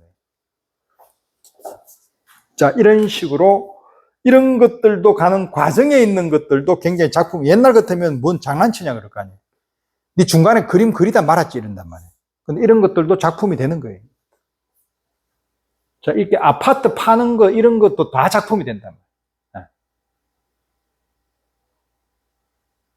우리 보통 이제 어느 미술관에 가면 이렇게 리움도 있대 보니까 이렇게 번호 적어 놓고 이렇게 해서 사람 누구 있고 뭐 등등 들어가는 입구에 이런 것들도 작품이 되는 거죠. 그게 우리는 작품이라 그러면 굉장히 심각하게 생각해요. 아주 렘브란트 그림을 생각해요. 아예 그냥 가벼운 거 이것도 작품이라고. 작품의 의미를 너무 깊게 가지 말고 그냥 보통 이 물건 카듯이 작품이라고 생각하면 된단 말이에요. 그렇게 가야 이제는 가볍게 표면적인 거란 말이에요.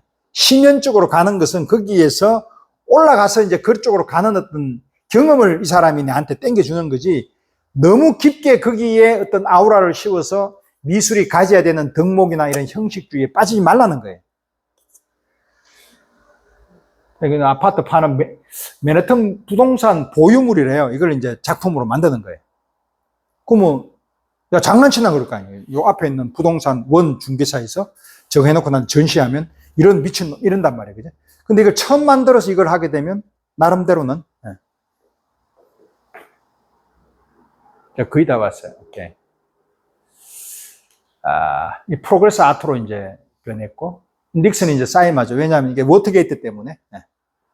그러니까 포드가 이제 들어오고, 이때 이제 난리가 났어요. 이제 왜냐하면 그때가 1970년대. 이때면 이제 뭐 완전히 이제 폭동 일어나고 막 엄청나게, 그러면 이게 인간에 대한 어떤 그런 실존에 대한 얘기들이 이제 오고 가겠죠? 이렇게 갔어요. 그러면 막 페미니즘 나온단 말이야. 야, 왜 내한테 선거권 안 줘? 이놈의 자식. 처음에 약속했잖아. 그랬단 말이야. 이따가 이제 막 난리가 났단 말이야.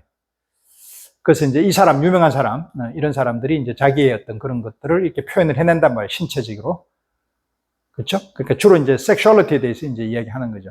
그런데 이제 아까 전에 있었던 우리 미니멀리즘하고 그 팝아트 했던 사람, 뭐, 엘스워스 켈리부터 시작해서 러솔렛 이런 미니멀리즘 많아. 그런 사람들이 그때 그거 할 때는 보통 한 20살 때 했을 거야. 20살. 라우젠버그는 한 26때부터 했거든. 그러면 잠깐 있다가 10년 있다가 끝나버리면 얘 나이 이제 35, 6인데 주구장창 포스트 미니멀, 팝아트하고 미니멀리즘은 이제 어느 정도 가버렸어. 이제 얘들은 유행이 끝났기 때문에 다른 쪽으로 가야 돼. 그러니까 포스트 미니멀리즘을 할래? 아니면 다른 걸 해야 될 거 아니야. 그죠? 다시 팝아트 하기에는, 팝아트는 이거는 앤디 워일이 너무 그냥 광풍을 부렸잖아. 더 이상 이제 로젠키스트부터 시작해서 이제 로이스트스타인 이런 애들은 아주 독특한 게 있지만 나머지들은 없잖아. 그럼 걔들 이제 프랭크 스텔라 뭐 등등 있을 거 아니야. 할 게 없잖아. 그래서 만드는 게 얘들이 패턴과 디자인 미술로 가요. 프랭크 스텔라 같은 경우는. 그래서 많은 사람들, 그때 이제 칼라 필드 페인팅 하는 이런 전면 회화, 생면화, 단색화 등등 있잖아. 근데 우리나라는 단색화가 그 중에 그 많은 칼라 필드 페인팅 중에서 단색화가 딸랑 들어가잖아, 우리나라에. 그죠? 자, 그런 의미에서 이걸 딱 비춰보면 그냥 웃고 말지요, 그죠? 웃을 수밖에 없잖아요. 지금 현재 이때까지 제가 말씀드렸던 것들에 그 고뇌와 심연의 표면들이 전혀 결여됐잖아요. 그러니까 그걸 지금 현재 우리나라는 몇 년 동안 하고 있다? 70 몇 년부터 시작해서 지금까지니까 50년을 주구장창 하고 있다. 이쪽 나라는 없어졌는데도 불구하고, 그죠? 자, 간단하게 볼게요. 뭐 이런 식으로 만들면 이제 아까 얘기한 포스트 미니멀리즘에서의 느낌도 있고 다양하게 나온단 말이에요, 이제. 컴비네이션이 되죠, 그죠? 자, 이런 것들은 약간 보면 어떻다? 이거 어디서 많이 봤어, 이거. 마티스도 이런 거 비슷하게 했거든. 그죠? 컷아웃 할 때. 근데 등등 보면 이게 로젠키스도 이러고 약간 팝아트도 있잖아요. 약간 미니멀리즘 있는 것 같은데 이제 패턴적으로 해가지고 디자인 요소로 가버린단 말이에요. 그래서 미국은 파슨즈 스쿨부터 시작해서 디자인 스쿨들이 굉장히 유명하잖아요. 여기서 나왔다. 이런 데들은 슈밋, 이게 생명의 양식, 이런 것들이 주로 이제 비잔틴 문화에서 그림 때 굉장히 이제 패턴이 이쁘잖아요. 이렇게. 여자의 이게 여성의 몸이에요. 그리고 이거는 스카프 같은 이런 거. 커슈너. 요거는 또 예수님이 이제 환생했던 이런 것들을 이제 이런 식으로. 이거 보면 팝아트적인 요소가 상당히 강하잖아요. 그리고 그림의 양식들은 굉장히 미니멀리틱하고 굉장히 규칙적이고 반복되어 있고. 이제 그걸 지금 이런 식으로 만드는 거예요. 근데 요즘 그림을 보면 이런 것들이 같이 섞여 있단 말이에요. 패턴, 그리고 디자인 거를 팝아트하고 미니멀리즘을 가지고 와서 해체를 시켜서 정신분열적인 해체주의였던 그런 정신으로 그림을 완전히 초현실적으로 브라이어티하게 만들어버린다. 그럼 그건 뭐냐? 설명이 안 돼. 이거를 참 이성적으로 설명하려고 하면 도저히 안 돼, 이거는. 그럼 그거는 뭘로 봐? 그냥 받아들입니다.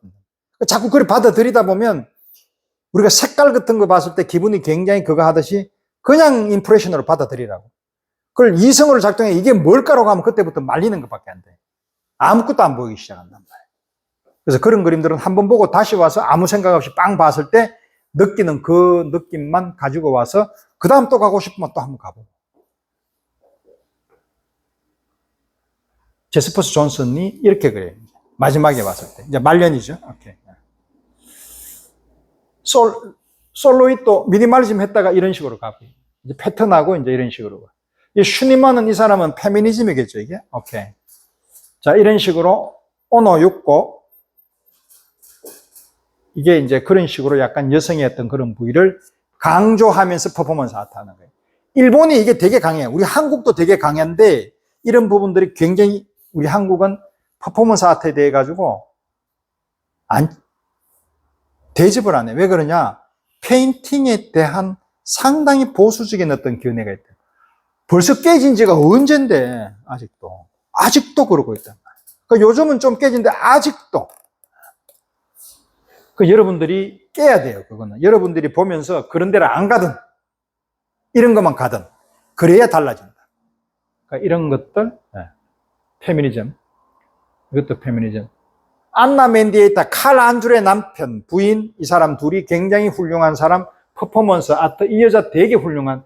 근데 어떻든 아파트에서 떨어져서 익스파이어. 그러니까 누가 죽였니 하는 게 들어가 있는 칼 안드레, 안나 맨디에이타, 이 사람 유명한 사람이에요. 이 사람은 늘 미국에 가는 사람들은 다 봐요, 이거.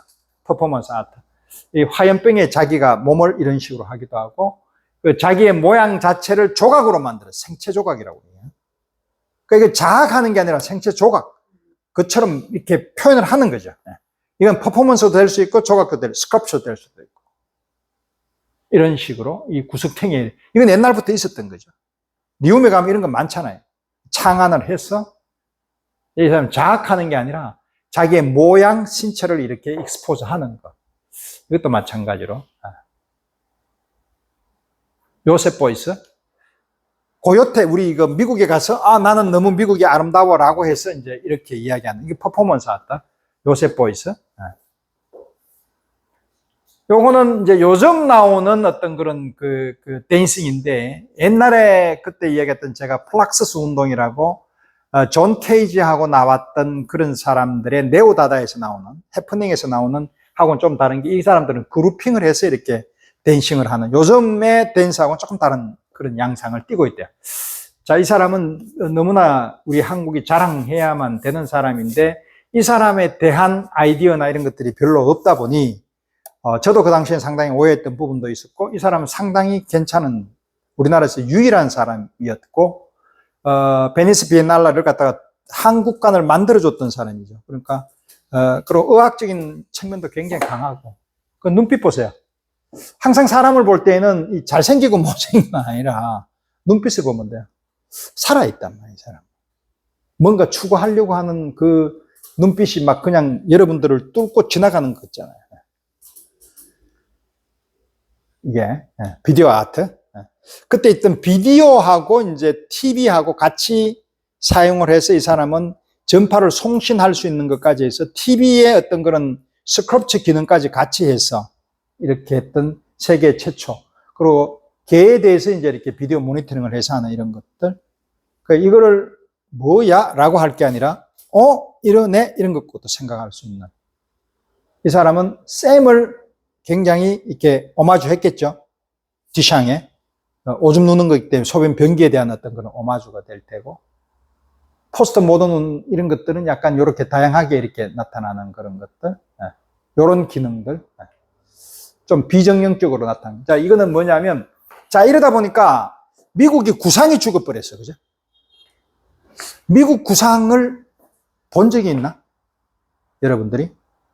근데 지금 프랑스나 이런 데도 보면은 구상이 없는, 그런데 가만보면은 그때 이제 루시앙 프로이드하고 프란시스 베이컨은 구상을 했잖아요. 그 사람들이 프란시스 베이컨이 10몇 년이고 루시앙 프로이드가 20이니까 이쪽에 있는 사람으로 보면은 그 잭슨 폴록 약간 뒤에 있던 무슨 마크 로스코부터 시작해서 이런 사람들. 그럼 그 사람들이 우리나라를 보면은 김창렬, 박스보, 살아있으면 90, 이 정도 되는 사람. 근데 이때의 미국은 구상이 있었을까요? 누가 있을까요? 구상? 에드워드 호퍼. 에드워드 호퍼는 줄기차게 자기 그림만 그린 거예요. 존 슬론, 그 애쉬킨파라 그러잖아요. 그 사람은 자기 그림 그렸어요.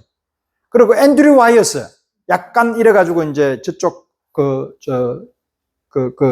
창고 보고 있는 그 그림. 크리스티나. 자, 그런 사람들은 구상을 그렸거든. 그러면 그 말고도 구상은 있었어요. 그게 제가 뭐라 그랬어요? 저번 주에 내가 말씀드렸는데, 미국의 이 해안 쪽에, 캘리포니아, 그리고 시카고, 요쪽에 있는 코스트, 그러니까 해안 쪽에 있는 베이만 에리어에 그 구상, 피규러티브 스쿨들이 생겼어요. 여기 있던 디베콘하고, 리차드 디베콘, 요런 사람들이 그걸 그렸고, 여기 등장한 사람이 필립 거스통이라는 사람. 이 사람은 원래 그 추상 표현지부터 시작을 했는데, 안 되겠다. 나는 이런 식으로 그려야 되겠다라고 해서 그렸단 말이에요. 오케이. 그럼 알렉스 카처는 요 사람들 뒤에 사람들. 그러니까 구상의 명목들은 아직까지 있다. 그게 뭐 좋으냐? 어디를 가더라도 항상 그러니까 이즘이라는 건 미술 사조죠. 거기에 수능에서 그리는 것들은 포스트 미니멀리즘으로 봤을 때는 아니죠. 그걸 추구하는 건 아니라는 거예요. 사회적으로 뭘 하다 보니까 내가 흐름에서 나는 이거 하고 있었는데 다른 놈도 하고 있네 라고 해서 같이 보다 보니까 엮이는 것은 괜찮은데 요새 유행하는 게 이러네. 그러면 그건 끝이라는 거예요. 그거는 빨간 거에 들어가 보지도 못하고 얘는 끝난 거예요. 얘는 벌써 이미 파란 거에서 놀라고 작정한 놈이 빨간 거를 들어가다가 껍적거리다 끝나버리는 거예요. 이거는. 안 된다 그랬다. 그죠? 그러니까 이런 사람들이 이 그림들은 미국 가면 자주 볼 거 아니에요. 그죠? 필립 거스통. 이 사람은 그림은 참 좋아요. 그죠? 구상인데, 예. 루시앙 프로이드하고는 좀 달라요. 그죠? 그림이 완전히 많이 다르죠. 근데 뭔가 오묘하게 비슷하기도 하고, 이 사람은 누드를 잘 그리는 앨리스 닐이라는 사람이에요. 여자예요. 미국에 했다가 돈이 없어가지고 이래 있다가 어디 갔는데 애를 갖다 냅두고 갔어. 근데 그게 요번에 신문에 한번 났대? 자기 딸인가 누가 자기 엄마를 만나러 갔는데 저 엄마가 못 알아본 거예요. 그래서 너무 섭섭했다라는 게 있는데 그거야 뭐 그건 중요한 내용은 아니고 아무튼 앨리스 닐이라고 미국에 상당히 그림 잘 그리는 그 여성 누드 화가예요. 누드밖에 안 그려요. 대부분 다 이런 그림 그리고 요건 아주 유명한 그림. 앤디 워일의 수술했을 때의 그 그림을 그려줬던 그때 해프닝이 있었어요. 앨리스 닐이 그렸어요. 오케이. 요런 그림들은 가만히 보면 호커니도 LA에 있을 때 이런 거 그렸잖아요. 약간 다르지만 천번 같은 거 이런 거 누구 부부 크리스티나 부부 이런 그림 그렸을 때 조금은 다르지만은 이런 경우는 약간 익스프레션하게 약간 색깔이 터프하지만 팝아트 쪽으로는 약간 다르지만 이 사람은 그래도 강한 감성이 있다는 거죠. 이거 미국스럽지 않고 약간 독일 쪽의 경향이 강하죠. 근데 이제 호커니는 영국 쪽에 강하다 보니까 그 사람의 그림은 이 사람하고는 상당히 대척되는 지점들이 많죠. 이 사람. 이 그림 되게 좋죠, 그죠? 오케이.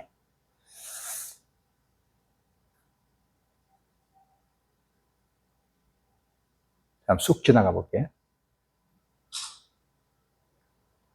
우리나라 화가예요. 이 사람이 김용주인가?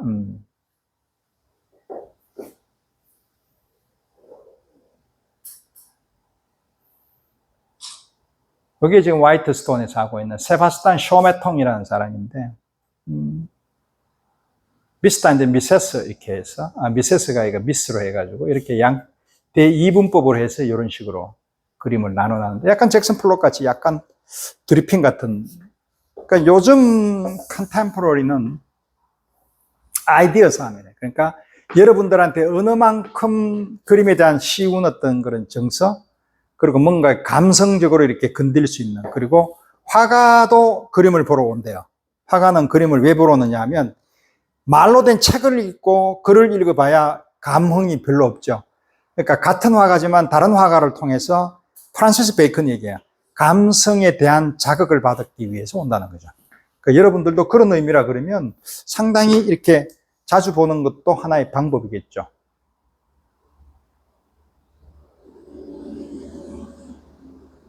자, 이거 보세요. 이제 이런 것들이 여러분들한테 다가오나요? 이제 조금 친숙하게 느껴질 거예요. 이제부터는. 옛날에는 조금 괴기스러웠고, 근데 이게 친숙하지 않으면 여러분들은 이제 빨간 것 쪽으로 상당히 많이 열려 있는 게 감성이 상당히 이렇게 몰랑몰랑하게 되어서 소프트하게 됐다라는 거죠. 근데 이게 이게 막 그래서 프란시스 베이컨 그림을 보고 폭력적이라고 이야기하면 그 사람은 끝난 거예요. 그 사람은 더 이상 얘기하면 안 돼요. 그 사람은 벌써 이미 파란 거의 질서에 너무 사로잡혀 있어서 언어의 선택에 대해서 상당히 문제가 있는 사람입니다. 그걸 폭력이라고 표현을 해본단 말이에요. 근데 이건 폭력이 아니잖아요. 그래서 폭력이라는 것은 우리가 너무 정돈돼 있고 딱 깨끗한 이런 것들만 보다 보니까 약간의 흥분하고 막 이렇게 좋아하고 이런 것들도 폭력으로 볼 거 아니에요, 그 사람은. 그럼 그 사람은 어떻게 얘기를 해요, 이제. 그걸 폭력으로 봐버리게 되면 이제는 끝난 거잖아요, 그 사람은. 자, 이 모양을 봤을 때 우리한테는 늘 동물적인 게 같이 있고 양태, 속성 이런 것들은 다 똑같다.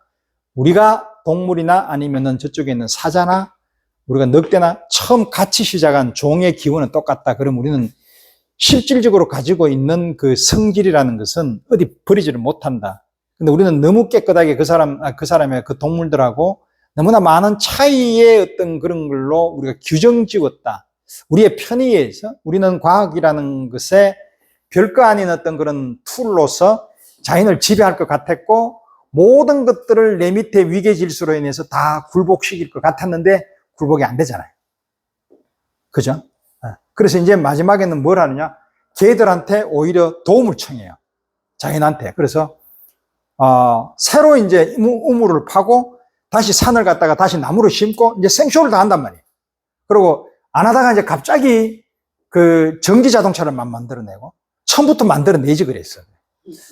다 하고 나니 다 없어지고 난데 이제 다시 이제 그렇게 가는 것은 근데 그것도 뭐 어떤 그 하이데거에 의하면 존재의 방식에서 우리가 살아갈 수밖에 없는 운명에 있으면 할 수 없지만 그렇지만 안 그런 방법이 역사에서 우리는 벌써 봤는데도 불구하고 아직까지 못 깨닫는다라고 하면 그건 조금 그렇다. 그래서 여러분들은 이 그림을 보면서 그나마 그렇게 철학을 할 수 있는 왜냐하면 철학책을 보는 것도 중요하지만 그런 것들을 찾아내는 그러니까 결국 우리가 철학을 하고 모든 것들을 하는 이유가 윤리학적으로 잘 제대로 된 사람으로서 매너 있게 배려 있게 미적인 인간으로 살아가는 것 자체가 다 그거하고 일맥상통.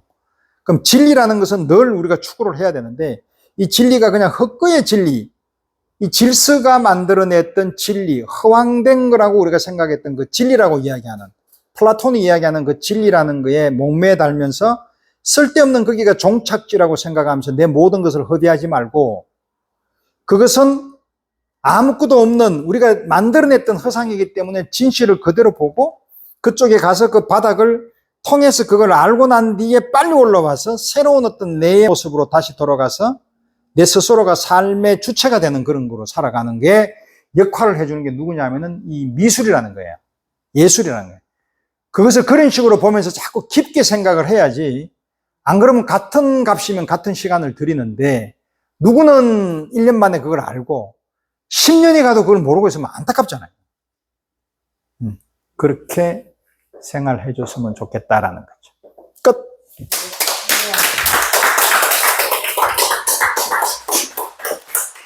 질문하십시오.